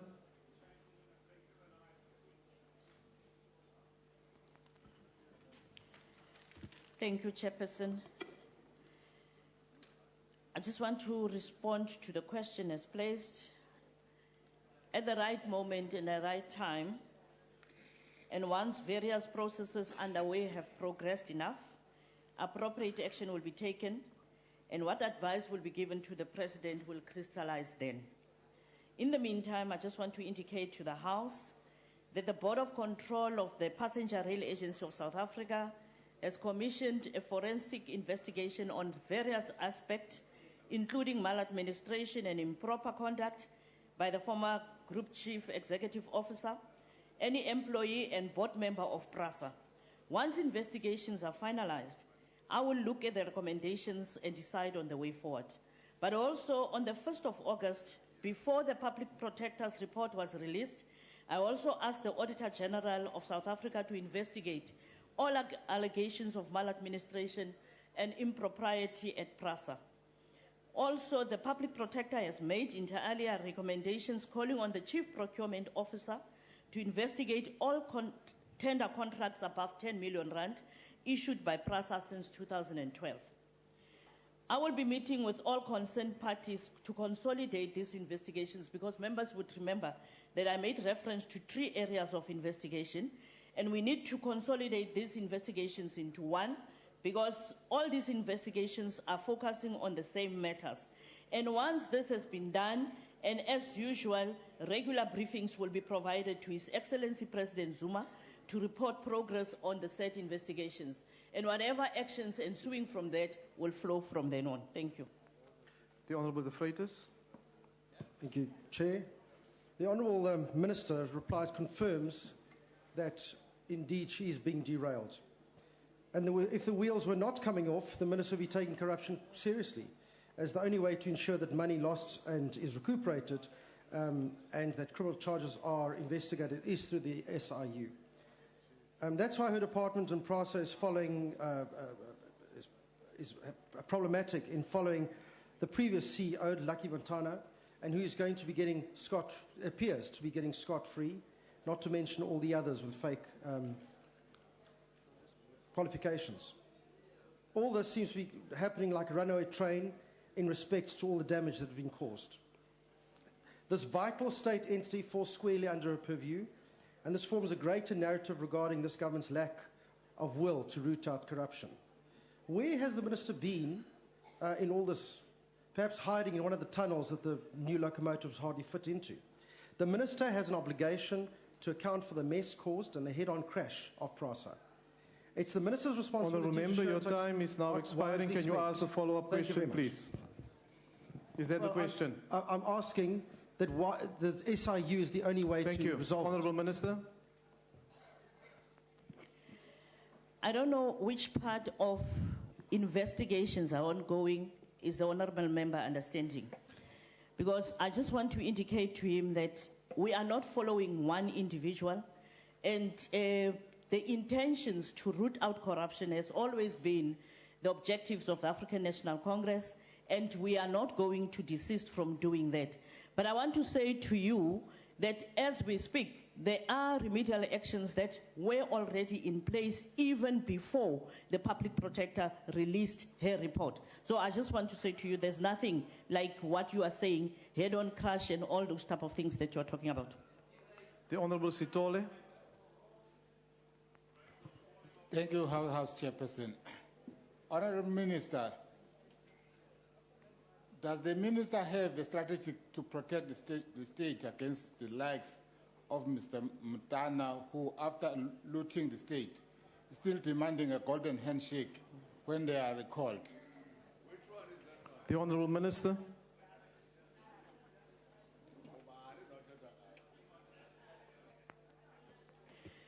Yes, as a government of the African National Congress and as a Department of Transport, we do have strategies to root out corruption.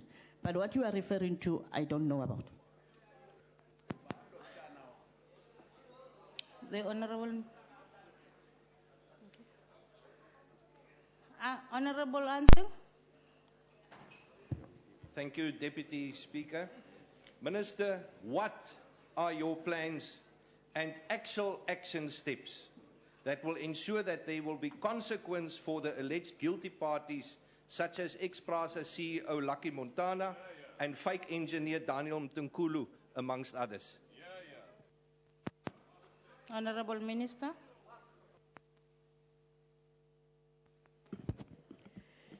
PRASA has laid charges against Mtunkulu for fraud and corruption.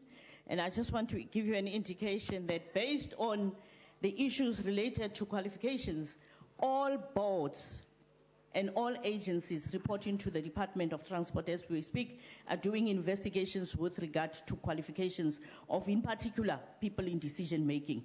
But I want to repeat what I said earlier on, Honorable Member, that as a government of the African National Congress and as the Department of Transport, we do have strategies in place to root out corruption. And I just want to say to you that I'm not going to go into the details of the case of the former group CEO, because as you know, he has gone through the legal process, and I know that it will be incorrect for me to comment on that particular issue. But I've made reference to the 3 investigations that we are doing.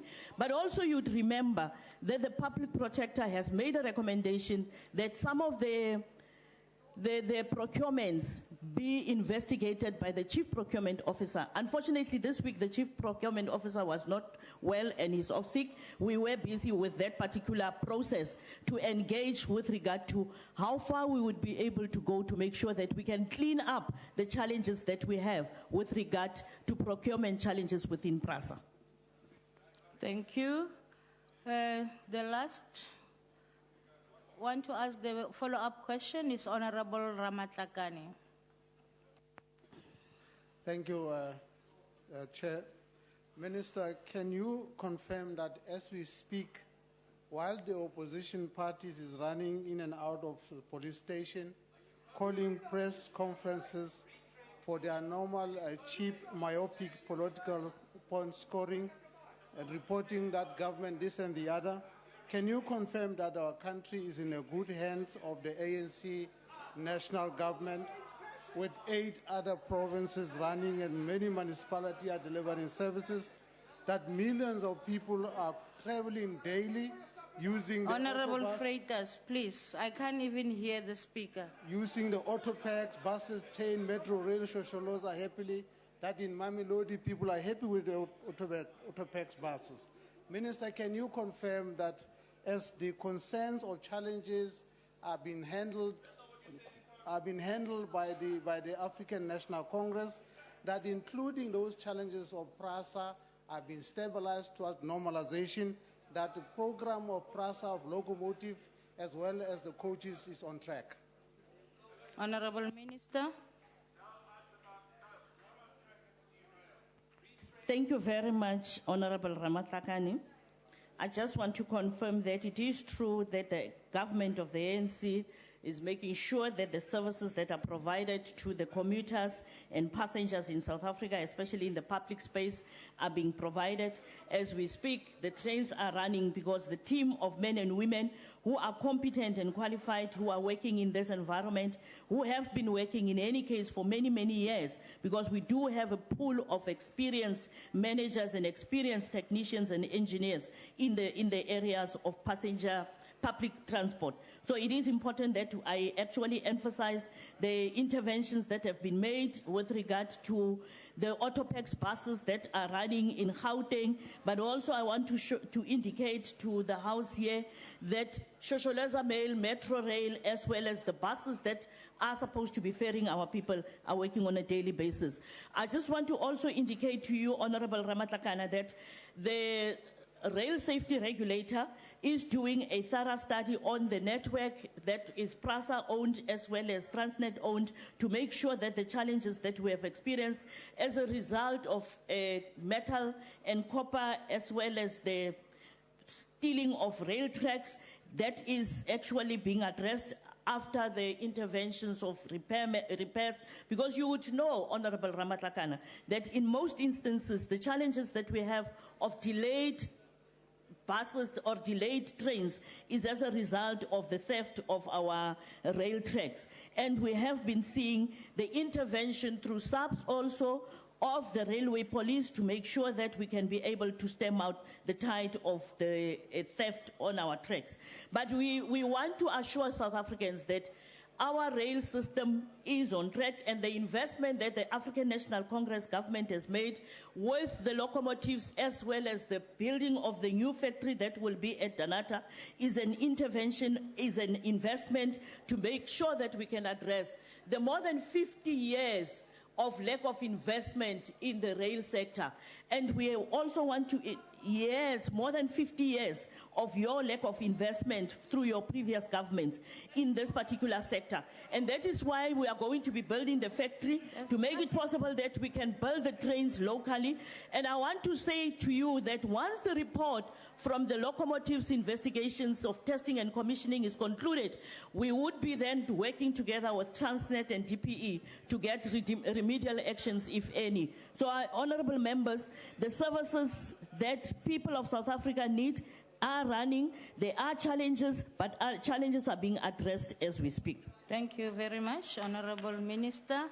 That brings us to the end of the questions, to the follow-ups to question 439. Order, honorable members, the time allocated for questions has expired. Outstanding replies received will be printed on Hansard. We now come to the notices of motion. Does any member wish to give a notice of a motion? Yes, Honorable Member, EFF.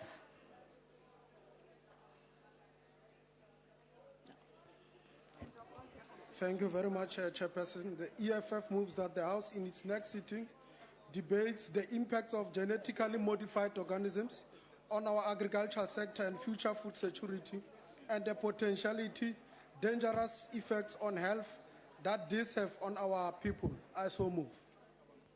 Thank you. Honorable NFP, then. There.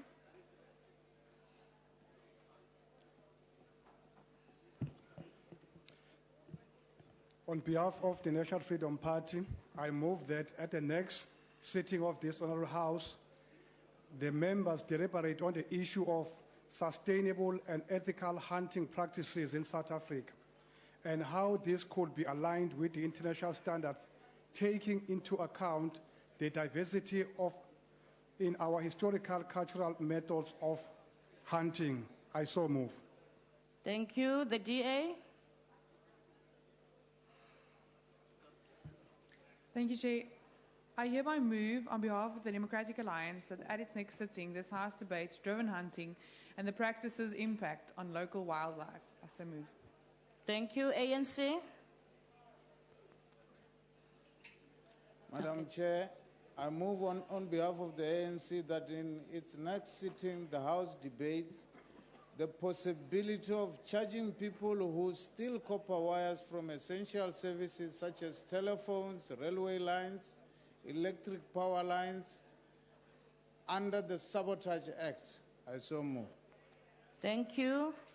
We have the IFP, Aston Hazen. Thank you, House Chair. On behalf of the Nkara Freedom Party, I shall move at the next sitting of the House that the House debate that our mineral resources of coal, iron ore, and manganese extractions are still being heavily constrained by insufficient rail capacity. The knock-on effects of this is stunting our economic growth and recovery and the short and long-term solutions to this challenge. Thank you. Thank you. ANC Kekana. Honorable Kekana.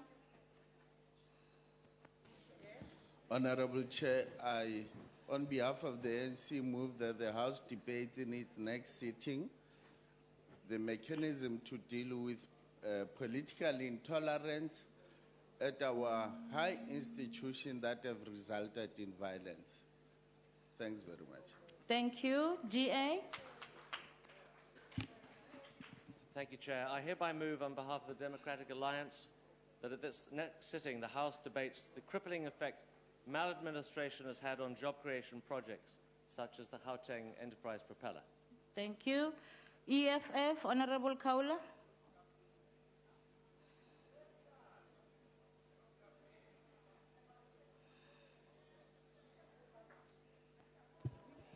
Ngibonge lapho sihlalo. Njengelunga le EFF ngokulandelayo ake kukhulunywe ngalenkinga ngendaba yamasiko omhlanga ozintombi lawa suke kuhanjwa kwaNongoma lamasiko mahle kakhulu ngangokuthi mahle ngokuthi avuselela namasiko nezimilo zabatana bethu abazukulu. Kodwa manje esekufanele ke sixoxe ngakho sekunento esingazi sihlava sivelaphi lesokufa kweingane ziyalapha emhlangeni nalomkhayizo ukuthi ke kubhekwe lamadoda amadala ahamba yelapha ephethe imithi eqabela izingane zethu uhlanga lomhlaba ake lisukumele kuxoshe lamadoda afuna izingane zethu ezincane ngemithi eyihayizisi. Ngiyabonga. Ngiyathokoza bamu. ANC babekhoza.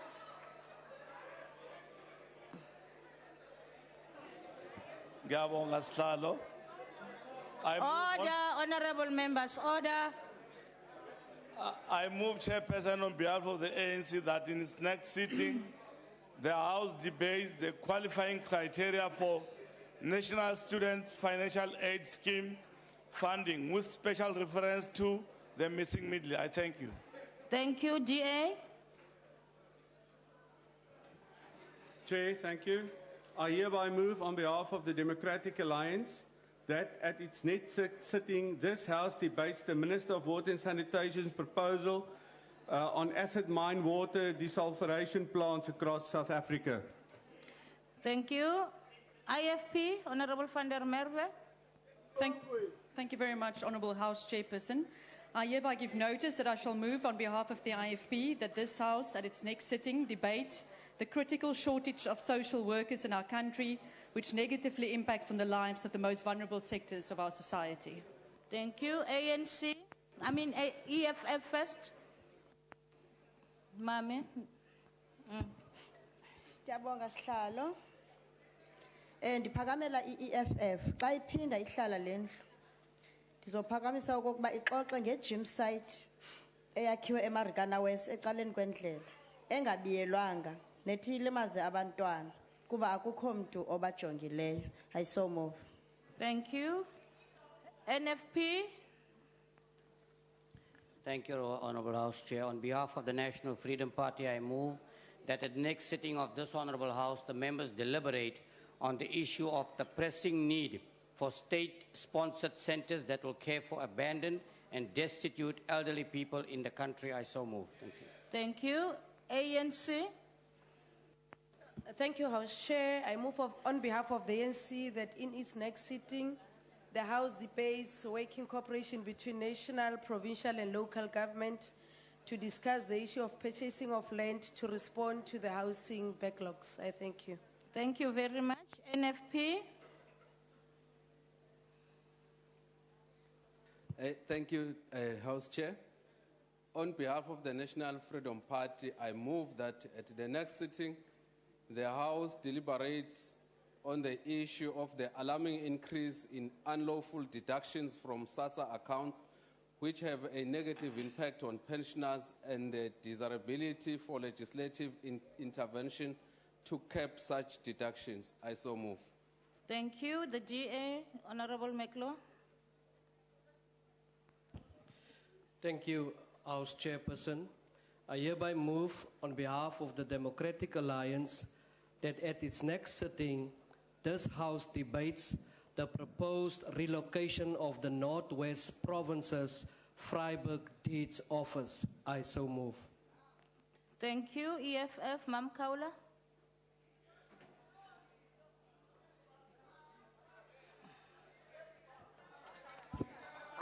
Akudlalwa phela la EFF neke kubonakala ukuthi ifikile lana. Ngokulandelayo ake sikhulume ngendaba yabantwana abasuke beshonelwe abazali. Othola ukuthi emndenini akusekho umuntu osebenzayo. Ngangokuthi izingane zinaye into yokuthi zixoshe ikati eziko. Ngiyajabula oba nangu ungqongqoshe uminister ukhona wabantwana. Ukuthi lezi ngane ake ibhekelelwe zingaze igcina sezenza into engafanele ukudla idakamizwa nanokuthi zigcine sezihamba zintshontsha. Siyacela ukuthi kusukume lapha eChasworth ku Ward 77 ukhansela uMathombi wakamnyandu akafuni ukusukuma yosebenza. Ingane ihleli endlini engawa noma yini. Sikhona ke njenge EFF la sizizodlala sizosebenza iconstituency yami eThekwini. Thank you very much. Lalelani ngempela kudlalwa. Ngiyabonga Mam Kaula. As we do that, let's remind one another that we are not doing statements. Is there any other member who wish to ANC?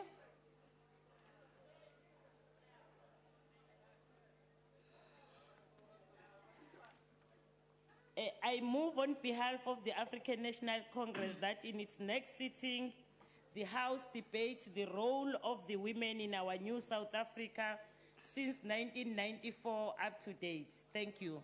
Thank you very much. The indication is that that was the last on the motions, notices of motion. We now come to motion without notice. Are there any people who wish to raise motion without notice?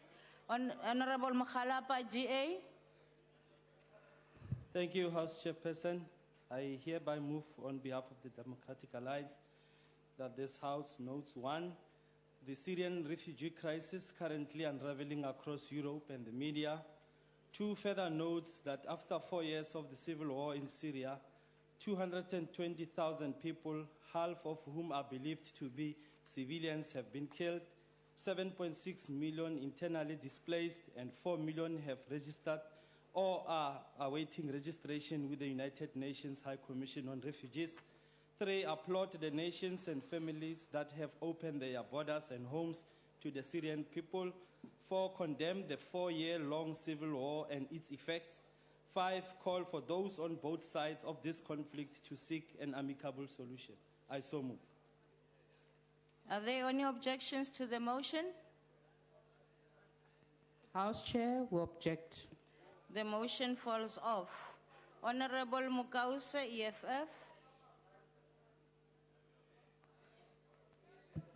Thank you, House Chair. I move without notice on behalf of the economic freedom fighters, the House, to note the ongoing corruption in the Northern Cape local and district municipalities, particularly the John Taolo Gaetsewe district municipality. Further notes that the John Taolo Gaetsewe district municipality is a rural municipality in the Northern Cape which serves some of the most marginalized people of the province, with very few opportunities for development. Further note that in 2013, when former President Nelson Mandela passed on, provinces and municipalities were requested to make it possible for the public to view the proceedings of the funeral. Further notes that the John Taulo Gaetsewe District Municipality was forced to appoint a company owned by Mr. Wandile Bozwana to provide screens for the viewing in the entire district. This was as a result of Mr. Bozwana colluding with the Mayor Musikatsi and the municipal manager Doreen Bokwatile. Acknowledges that this service was never rendered. And afterwards, the company director, Mr. Bozwana, demanded that council endorses his invoice for the service he claimed to have rendered, for which there is proof that he never rendered the service. Further acknowledges that Mr. Bozwana took the municipality to court, and with the influence that he has over municipal managers in the Northern Cape Province and the MEC of Kokta, Mr. Elvon Botas, he managed to intimidate municipal officials not to testify against him in court, and as a result, the court ruled in his favor. Further acknowledges that the corrupt ANC politicians in that district municipality agreed to the suspension of the CFO in the municipality because he was fighting corruption by Mr. Bozwana. We call on the Minister of Corporate Governance and Traditional Affairs, if he has the courage of his convictions, to act to root out corruption in the John Taulo Gaetsewe District Municipality. I so move. Is there any objection to the motion? Objects. There is an objection. The motion falls away. Imam Shaikh, yeah. Thank you, Honorable House Chair. On behalf of the National Freedom Party, I move without notice that this Honorable House notes that the 2014 Global Age Watch Index has ranked South Africa in 80th position out of 96 countries when measuring the health status of the elderly, and also notes that the index measured the well-being of older people in 4 key areas, namely income security, health, personal capability, and an enabling environment. Further notes that abuse of the elderly is rising in South Africa and includes financial, physical, psychological, social, sexual abuse, and neglect, all of which in many circumstances is an outspoken of an underreported crime. And finally notes that with South Africa's rapidly aging population, it is estimated by 2031, the population aged 65 years and over will nearly double, which means that the problem of elderly abuse will become even bigger in future. Wherefore, we call upon this Honourable House to express its disappointment at the low ranking of South Africa on the global scale and take a stand against elderly abuse in whatever form and encourage communities to take care of the elderly. I so move. Thank you. Thank you. ANC, no. Do we have any objection to the motion? We object. Objected to, it falls down. ANC?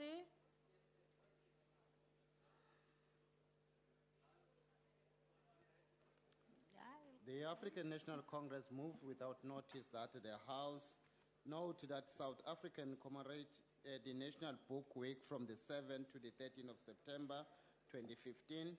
Further note that the Deputy Minister of Arts and Culture, Comrade Rejoice Mabutafatsi, launched the National Book Week and the National Book Week Tour, Pasav Emoyeni Conference Center in Parktown. We acknowledge that the National Book Week is an important initiative in encouraging the nation to value reading as funny and pleasurable activities, and to showcase how reading can easily be incorporated into one daily lifestyle. Believe that the importance of reading in order to achieve success in life is fundamental for the individual and essential for the nation building and social cohesion. We remember that each year many people lend their names, their energy to our campaign. Congratulate the Department of Arts and Culture in collaboration with the South African Books Development Council for organizing this year's National Book Day. Thank you. Are there no objections to the motion? Yes, Madam Chair, the EFF objects. There is an objection. The motion falls down. GA, Honorable Waters. Thank you, Chair. I hereby move on behalf of the Democratic Alliance that this House notes that the Executive Mayor of the Ekurhuleni Metro, Councillor Mondli Gungungbela, has identified the Kempton Park CBD and surrounding areas as an aerotropolis, which is a city that is built around an airport, offering its businesses speedy connectivity and to their suppliers, which the DA supports. However, condemns the current dilapidated state of the Kempton Park CBD, which is strewn with potholes, some knee-deep, uncollected refuge, which is piling up on street corners, and crumbling infrastructure. Noting that the executive mayor has failed to respond to an open letter I wrote to him regarding these issues. Further noting the CBD is in such an appalling state, one can only describe the aerotropolis as a trash-otropolis. Acknowledges that given its industrial strength, Ekurhuleni Metro can and must become an example of how a metro can create an environment that ignites job creation. Calls on Mayor Gungumbele to roll up his sleeves, take action, and clean up his trashotropolis. I so move. Thank you. Thank you. Are there no objections to the motion? Yes, Honorable Chair. ANC objects. Thank you. Thank you. We still have. Okay. Can we have the EFF?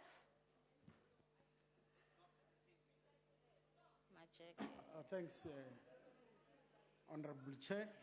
Ndo imela EFF ndiko takuwa ndikidzinginya husina ndivadzo uri nduhei idive zvauri muvhuso hoyu wa ANC worata vathu vothe nga maanḓa mahayani kha province dzoṱhe malugana na u ṱhogomela dzibada u ḓivhe uri dzibada ndi madindi ndi dzi pothole a dzi ngo taliwa a dzina dzi tswayo dza bada a dzi vhonali nnḓu i dovhe i ḓivhe zwa uri nga mulandu wa u sa vha na dzi ḓirata fencing dziphukha na dzifuwo zwi khou vhanga dzikhombo dzibadani vhathu vha re na mimoḓoro vha khou badela mithelo ṅwaha muṅwe na muṅwe mara masheleni ha khou shuma u ṱhogomela dzibada zwino riri arali muthu a sa badela muthelo muvhuso hoyu wa mu konḓisela a fariwa uri a badele muthelo zwino mivhuso na mimasipala kha vha shumise tshelede ya mithelo ya dzigoloi u ṱhogomela dzibada dzashu. I so move. Are there any objections to the motion? Objects. Is that an objection? Okay, the motion falls off. Honorable Majeke, UGM. Thank you, Chairperson. I move without notice on behalf of United Democratic Movement that the House notes that the South African judiciary and the people of South Africa are mourning the death of the late High Court Judge Hasina Mayat, who passed away on Monday, the 7th September 2015. Further notes that Judge Mayat has been described as a very committed, humble person and one of the pillars of the Gauteng division, a brave, smart, and decisive jurist in handling difficult cases, has served the nation with distinction. The country has lost a leader, a warrior, a role model in the legal fraternity. We send our condolences to the family, friends, and the legal fraternity. I so move. Thank you. Is there no objection to the motion? Can you please use your mic? Oh, no objection. No objection. Agreed to. Honorable Shangwa.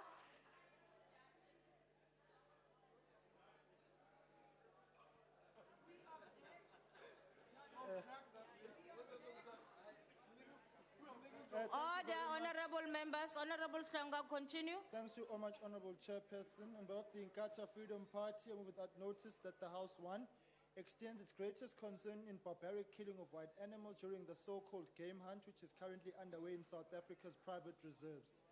Note that this cruelty of animal killing involves the tracking the beasts and then driving them towards hunters waiting on special platforms. Though legal, is cruel as animals are often only wounded and then left to die a slow and painful death. Further note, this brutality comes just over 2 months after Cecil the lion was killed by an American recreational game hunter in Zimbabwe causing a global outcry against inhumane hunting. Acknowledges that more than 18 animals were killed during this time, including Gemsbok, eland, wildebeest, warthogs, impala, and the duiker. Congratulates the NSPCA for successfully obtaining a warrant to gain access to the farms and can bring charges against the organizers if they see the signs of cruelty towards animals during the hunt. I so move. Thank you. Are there any objections to the motion? House Chair, we object. Obvious. Thank you. The next one is Honorable Imam Shaikh, NFP. Thank you, Honorable House Chair. Another good story to tell. On behalf of the National Freedom Party, I move without notice that this Honorable House notes that the South African police have revealed that 10 drug factories operating from upmarket suburban homes and holiday flats in KwaZulu-Natal have been discovered and closed by police this year with more than 30 million rand in drugs seized. And also notes that these suburban drug laboratories are found in Margate, La Lucia, Bellito, Hillcrest, Pinetown, and one in an upmarket flat at the Point waterfront. And further notes that the lucrative drug trade in KwaZulu-Natal, which is supplied by 3 suburban factories, are controlled by 3 main syndicates dealing in crack cocaine, hydroponic grown dagga, and as well as sugars and wunga. Finally notes that the closure of these drug laboratories come about as a result of the tireless work of Captain Devon Mudley, a senior narcotics investigator, and his elite crime unit within the Hawks. Wherefore, we call upon this Honourable House to congratulate Captain Devon Mudley and his team on their success in shutting down suburban drug laboratories, which are fueling the drug trade in KwaZulu-Natal, and encourage communities to join the police countrywide in their fight against the scourge of drugs, which is tearing away at the social fabric of our country. I so move. Thank you. Do you have any objection to the motion? Thank you. The motion falls off. Honorable Mbinda, PAC.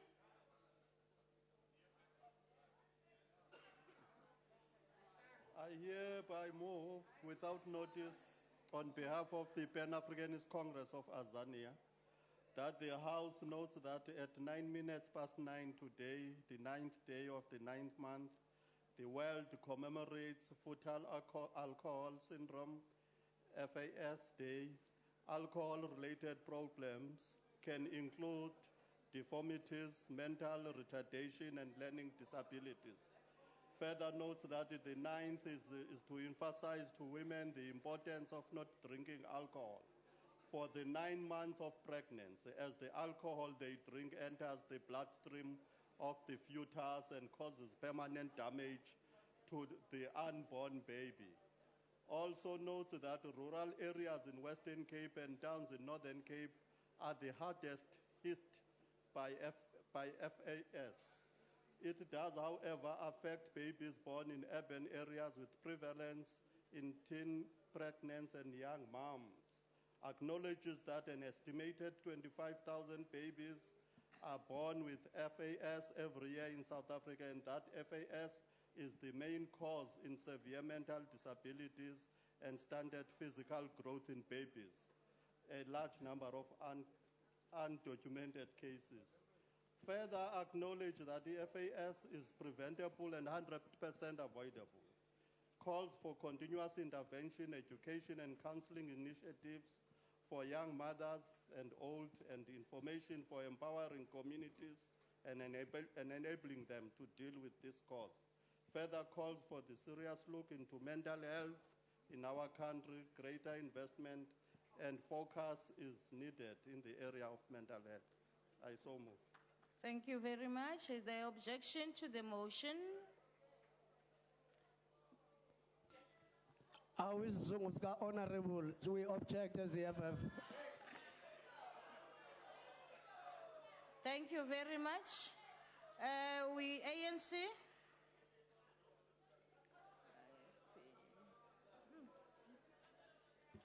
The African National Congress move without notice that the House note that on the 21-year-old Charlie McCroft, a student from the University of Cape Town, and her team of climbers on Thursday, the 3rd September 2015, reached the summit of the mountain of Kilimanjaro, making her the first female quadriplegic to do so.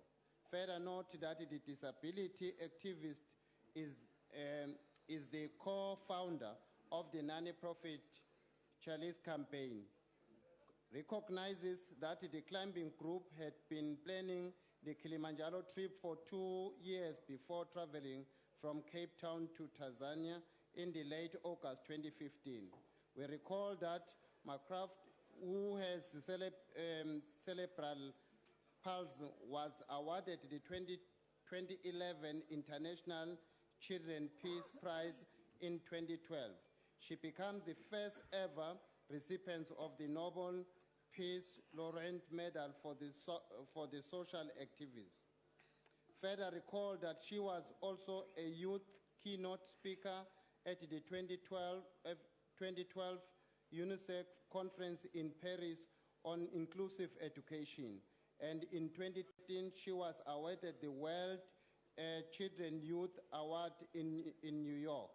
We believe that Shirley is a source of inspiration and a role model to the young people with disability and living example that people with disability can also reach and fulfill their dreams.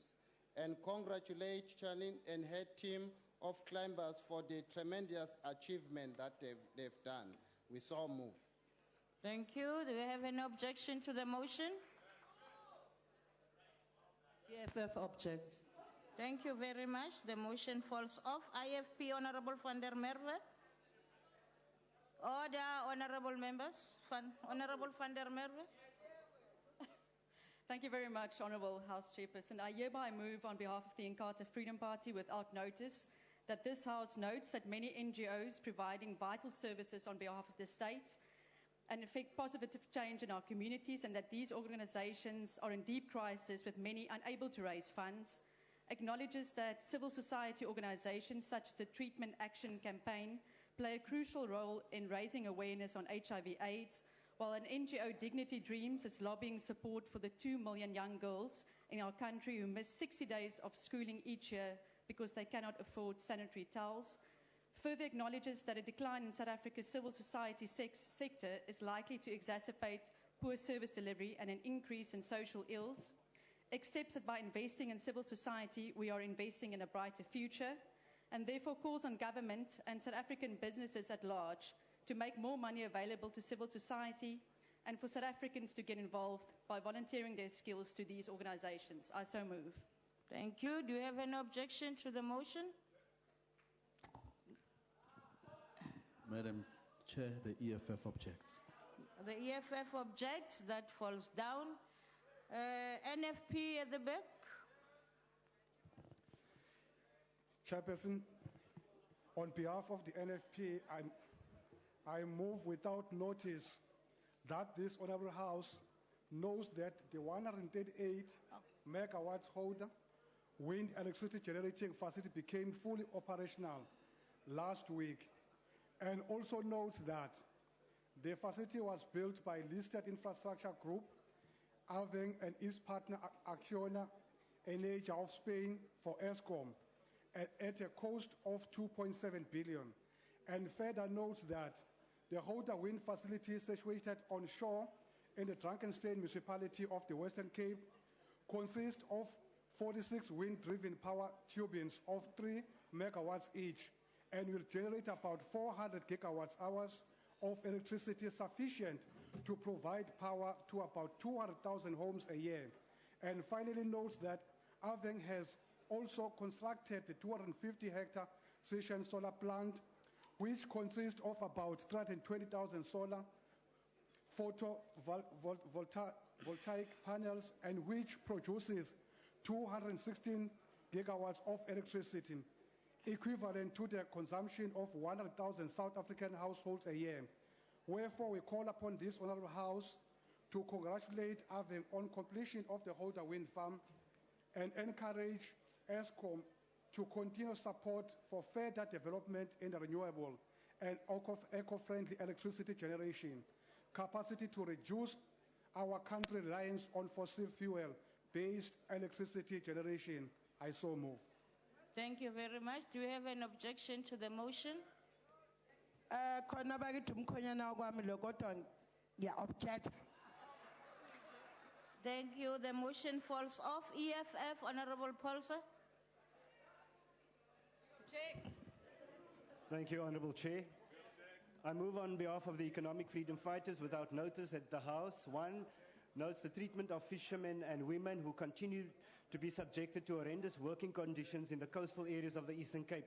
2, that white monopoly capital continues to make it impossible for local black fishing companies who want to enter the industry, even to the point of threatening violence.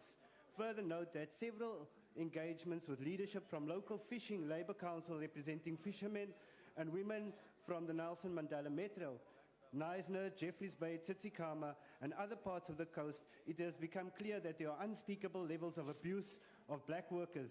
At times, workers are not even paid when work was carried out, but only get threatened with violence.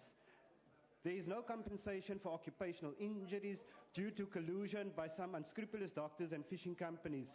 Further note that police have bungled the case of a white boat owner who shot and killed a black worker, and the Humid police station has failed to do any investigation. Call on the government to stop colluding with white monopoly capital by hiking the cost of obtaining fishing permits. We call on the Humid police station to investigate the murder case as a matter of urgency. I so move. Thank you. Do you have an objection to the motion? House Chair, noma yini evela kubo asivumi. Gubo, honorable member, can you please talk? Don't talk like that. Isho kahle ukuthi uya object. Ini abayishoyo say object. Ngesingisi ke leso. Okay. On DA. Thank you, Honorable Chairperson. I hereby move on behalf of the Democratic Alliance that this House notes that the 1st of September 2015 ushered in September, a month annually dedicated to raising awareness of and raising funds for those living with cerebral palsy. That in less than 10 days, September 2015 has raised $1.8 million globally. Encourage all South Africans to support this remarkable initiative. Thank you. Thank you. Do you have an objection to the motion? No objection. The motion. House Chair, I've raised my hand. I object. Honorable member, I've been asking people to go to the mic. Your hand, I thought you wanted to come in. So I have you on my list, but thank you very much. But I've been asking for people to go to the mic, so let it be like that. I thank you have done that. Now it's your turn to raise your own motion. Thank you, House Chair. I move without notice on behalf of the economic freedom fighters for the House to note the arrogance of the ANC government towards the voters and to those who put them in power. Further notes the arrogance of President Zuma and the Minister of Mineral Resources towards victims of asbestosis in the communities of Maruping, Bakaros, Tsineng, and Daniel Scale in the Northern Cape. Acknowledges that despite numerous attempts by the victims themselves and even by the South African courts compelling government to compensate the affected communities, the ANC continues to turn a blind eye, whilst prominent figures within the ANC and those loyal to them live a high life, benefiting from the same mines. Further acknowledges that some victims died not having received their compensation, with their hopes thrashed under the uncaring and corrupt ANC government. Acknowledges that these victims trusted the EFF leadership enough by asking them to assist them to get their compensation monies from government. Yes. We applaud the ex-mine workers of Jeffco in the Kuruman area who refused to give up, and for their bold decision to continue to fight for compensation. We therefore calls on the government to compensate the victims of asbestosis accordingly. We further on calls government not to further frustrate those poor communities and their families. I so move.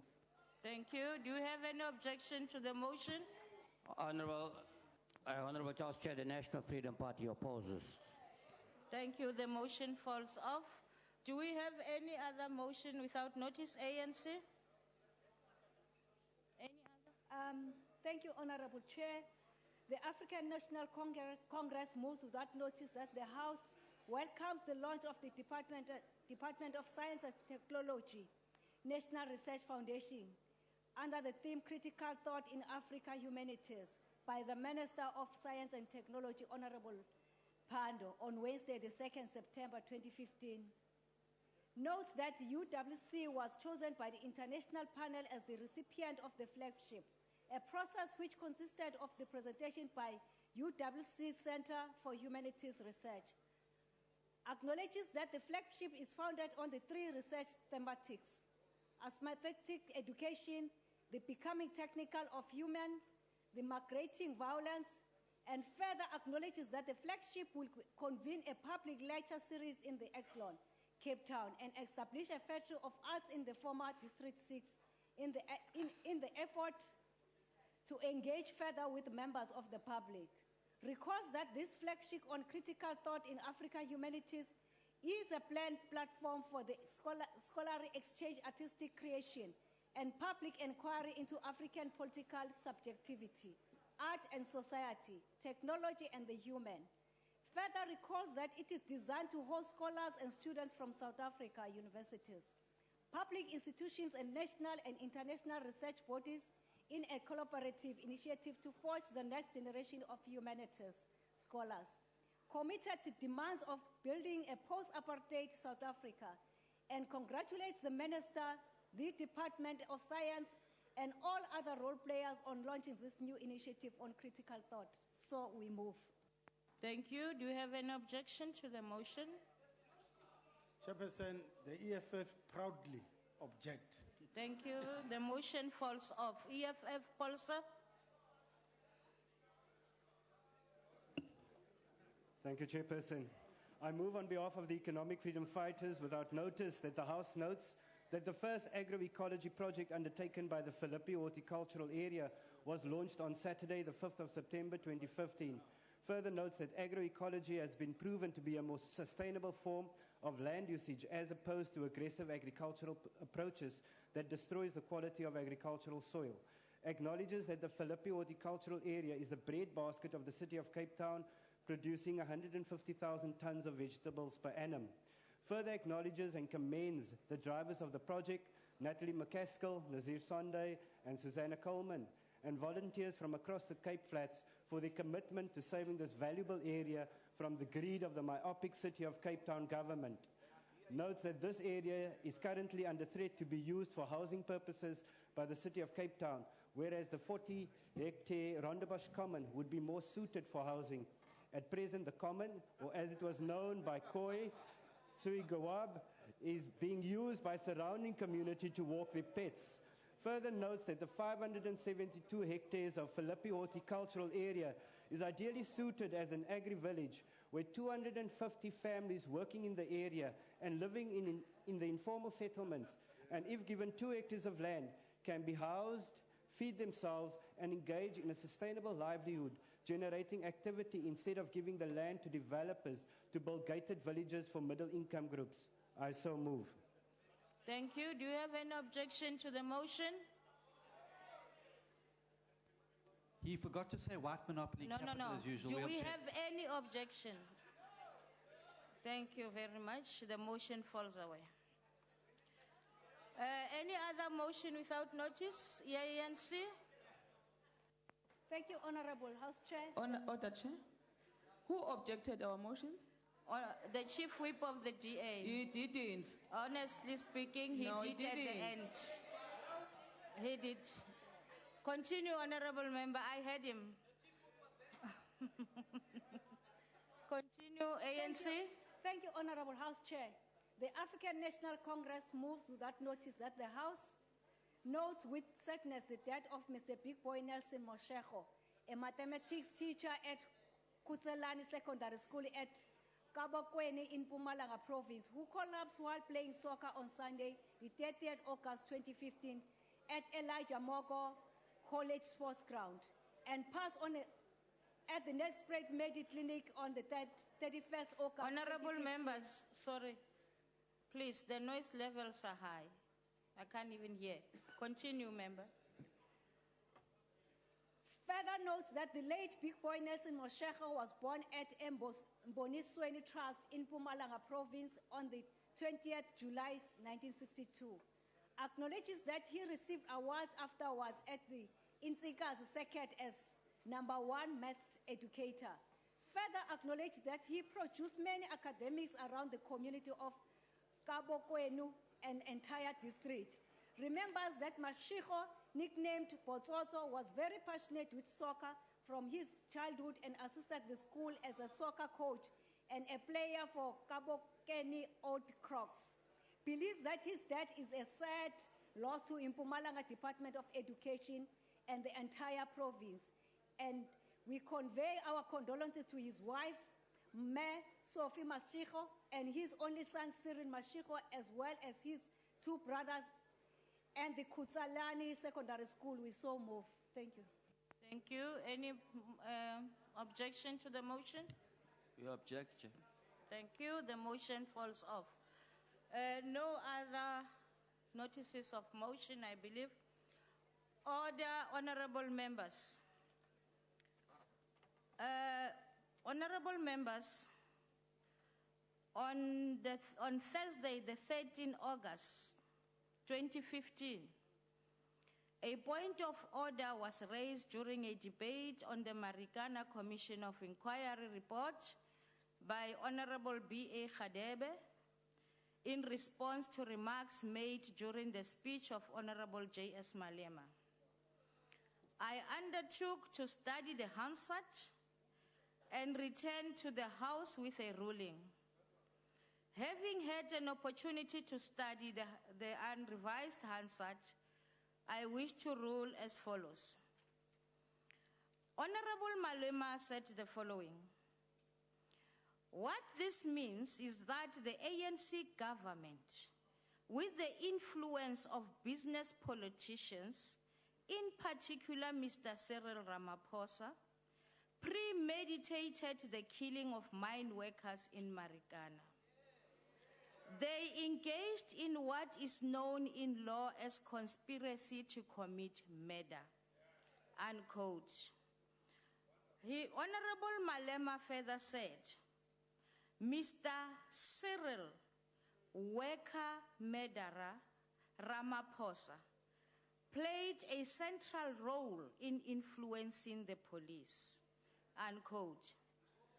While the Constitution, honorable members,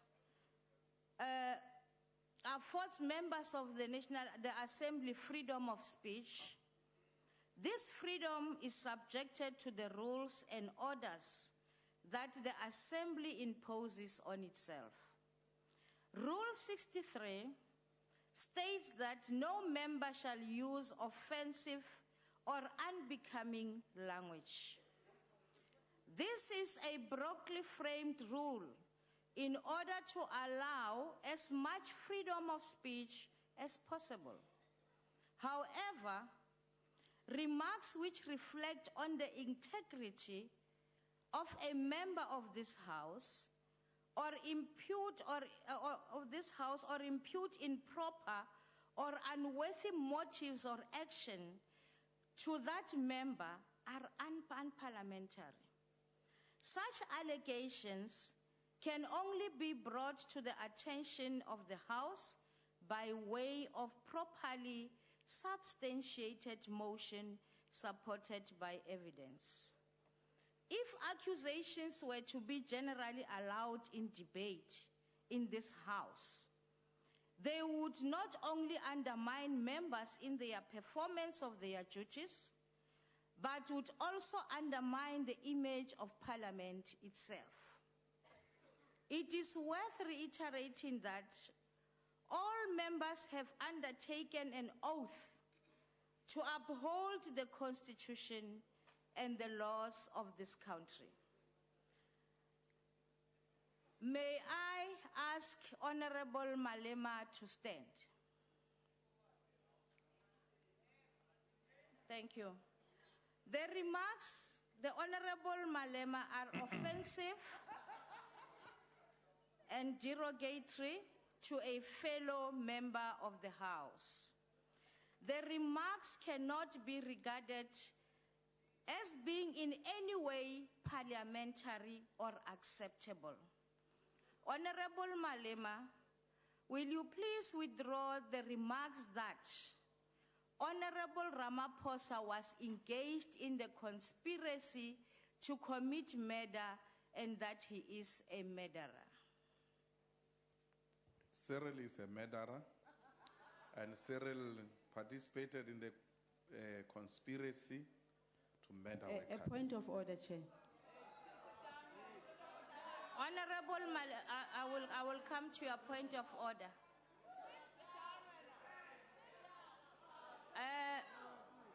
Honorable member, please let me finish with honorable. I'll recognize you. Please, Honorable Zulu. Honorable Malema.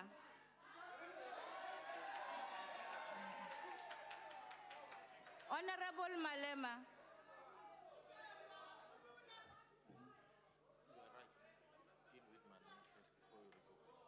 Honorable Malema, in other words, I ask you to withdraw. You reiterate what you said. And in this August House, you repeat that Honorable Deputy President Ramaphosa is a murderer. Are you going to withdraw, Honorable Malema? Cyril Ramaphosa is a murderer and participated in the conspiracy to kill the workers in So Marikana. you are not prepared to withdraw? You can take me to jail for that. Cyril has got blood of innocent Honorable people. Malema, thank I you will very never much. withdraw Honorable. that. I will never apologize to Cyril. Cyril must rot in jail. He's a murderer.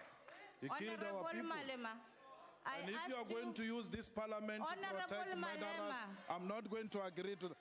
So why do you switch off my mic if you want me to speak? I don't want you to speak. I asked But you why to did do you one ask thing. me to stand up? Why did you ask me to stand up? Because I asked you to But withdraw. switch on the mic. No, I'm not going So to do I'm that. not listening to you also. You don't want Honorable to listen Malema, to will me. you please leave the house? I'm not leaving. Will you please I'm not leave leaving. the house? I'm not leaving.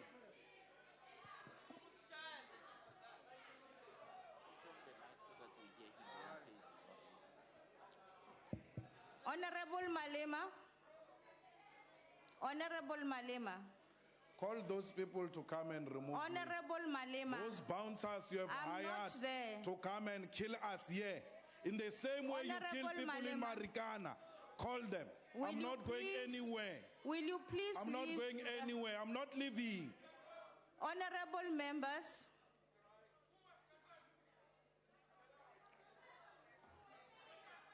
Please ask the sergeant at arms to come and assist.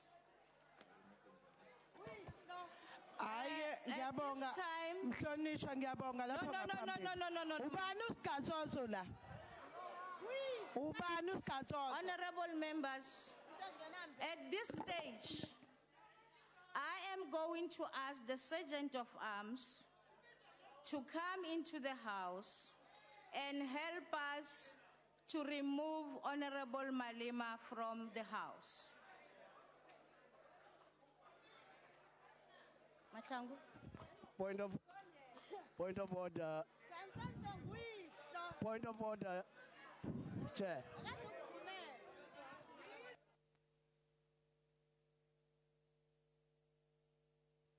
Point of order, Chair. Point of order, Chair. Chairperson, can I raise order here? Can I please be allowed to speak here? Chairperson, can you please allow me to speak here?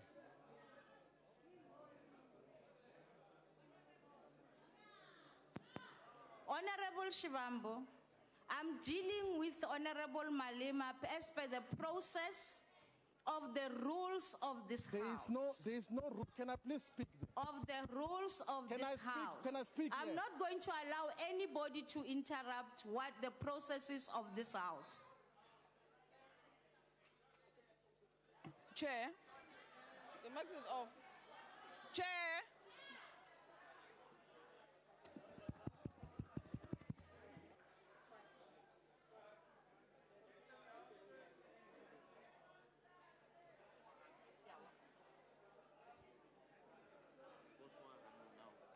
Chairperson. The second stage. After such a comes, has come and indicated that the officer doesn't want to accuse us. Now you need to say.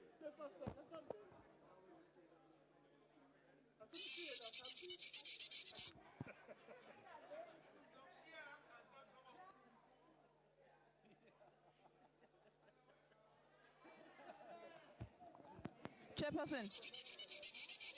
Honorable members, order. Chair. I have been informed. On a point of order, Chair. I'm busy with the process, honorable member. Please allow me to I just want to clarify something. Honorable members, please order. I have been informed Not talking to you, by the Sergeant at Arms. Chair, but I'm rising on a point of order. Honorable, no, there's no order in this one. I'm Chair, not allowing, and if you are not, okay, let me not even go into that. It's Rule 67, Let me deal Chair. with what I am busy with. Let me not be disturbed. Honorable members, I have been informed by the Sergeant at Arms that Honorable Malema will not leave the house. Now, Honorable Malema, I have given you an opportunity to comply with the directive of the chair as assisted by the Sergeant at Arms. As this conduct is now interfering with the ability of the House to conduct its business, I now call upon the Parliamentary Protective Services to assist the Sergeant of Arms to remove the member from the chamber so that House can proceed with its business. Can I get that Sergeant of Arms to assist us?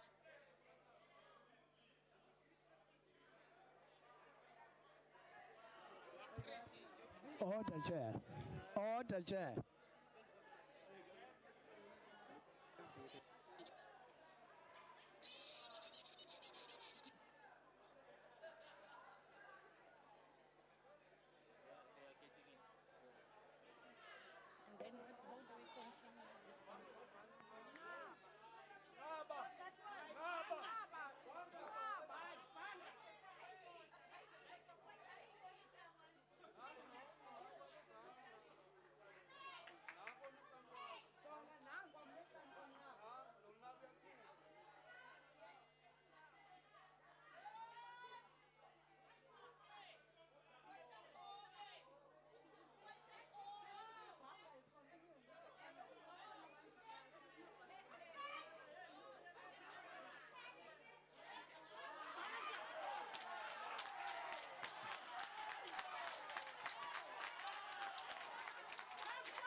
What did you achieve as you are celebrating? Nothing. Cowards.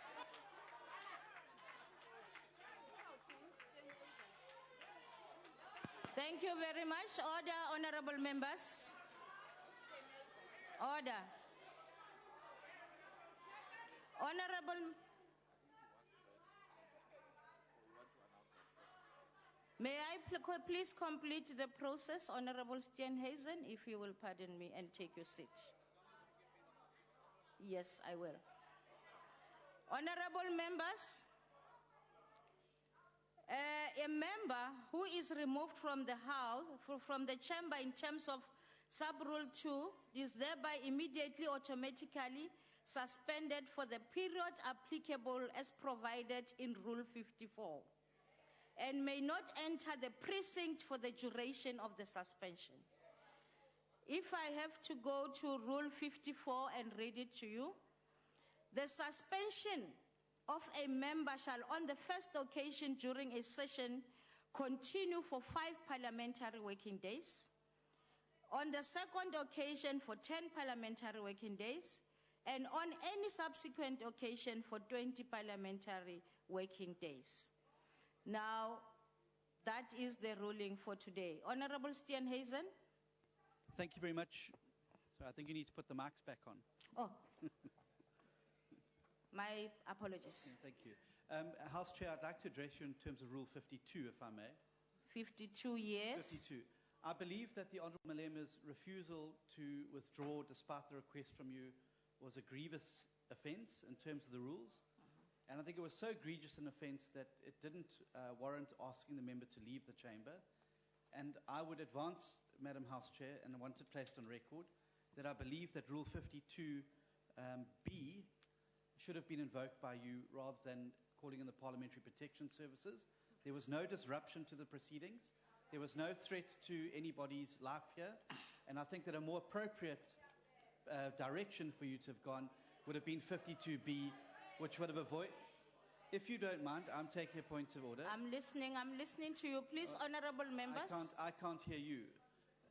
And I think that 52B would have been a far more appropriate way to do it. The situation which you've employed this rule is not the situation in which we envisaged when the Rules Committee discussed it. And I already hear that the honourable member there says it's coming for me as well. You can do it for you. Honourable Steenhuisen, you are addressing me. Can we deal with this? I'm happy for you to do it for me. You can do that whenever you want. Bring them in whenever you're ready. Address me, Honourable Steenhuisen. I am addressing you, but it's very difficult to do so when I've got a harridan screaming in the corner. But to say to you that I don't believe that this has been the correct application of the rules, and I would like the Democratic Alliance's view placed on the record. Thank you. Honourable Steenhuisen, in this House, we have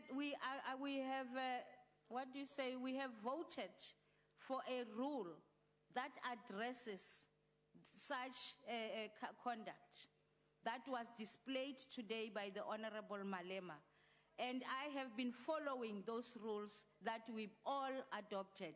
And having said that, honourable members, if there is anybody who is not happy with the ruling, we know what to do. And may I say, that brings us to the end of the business today, and the House is adjourned.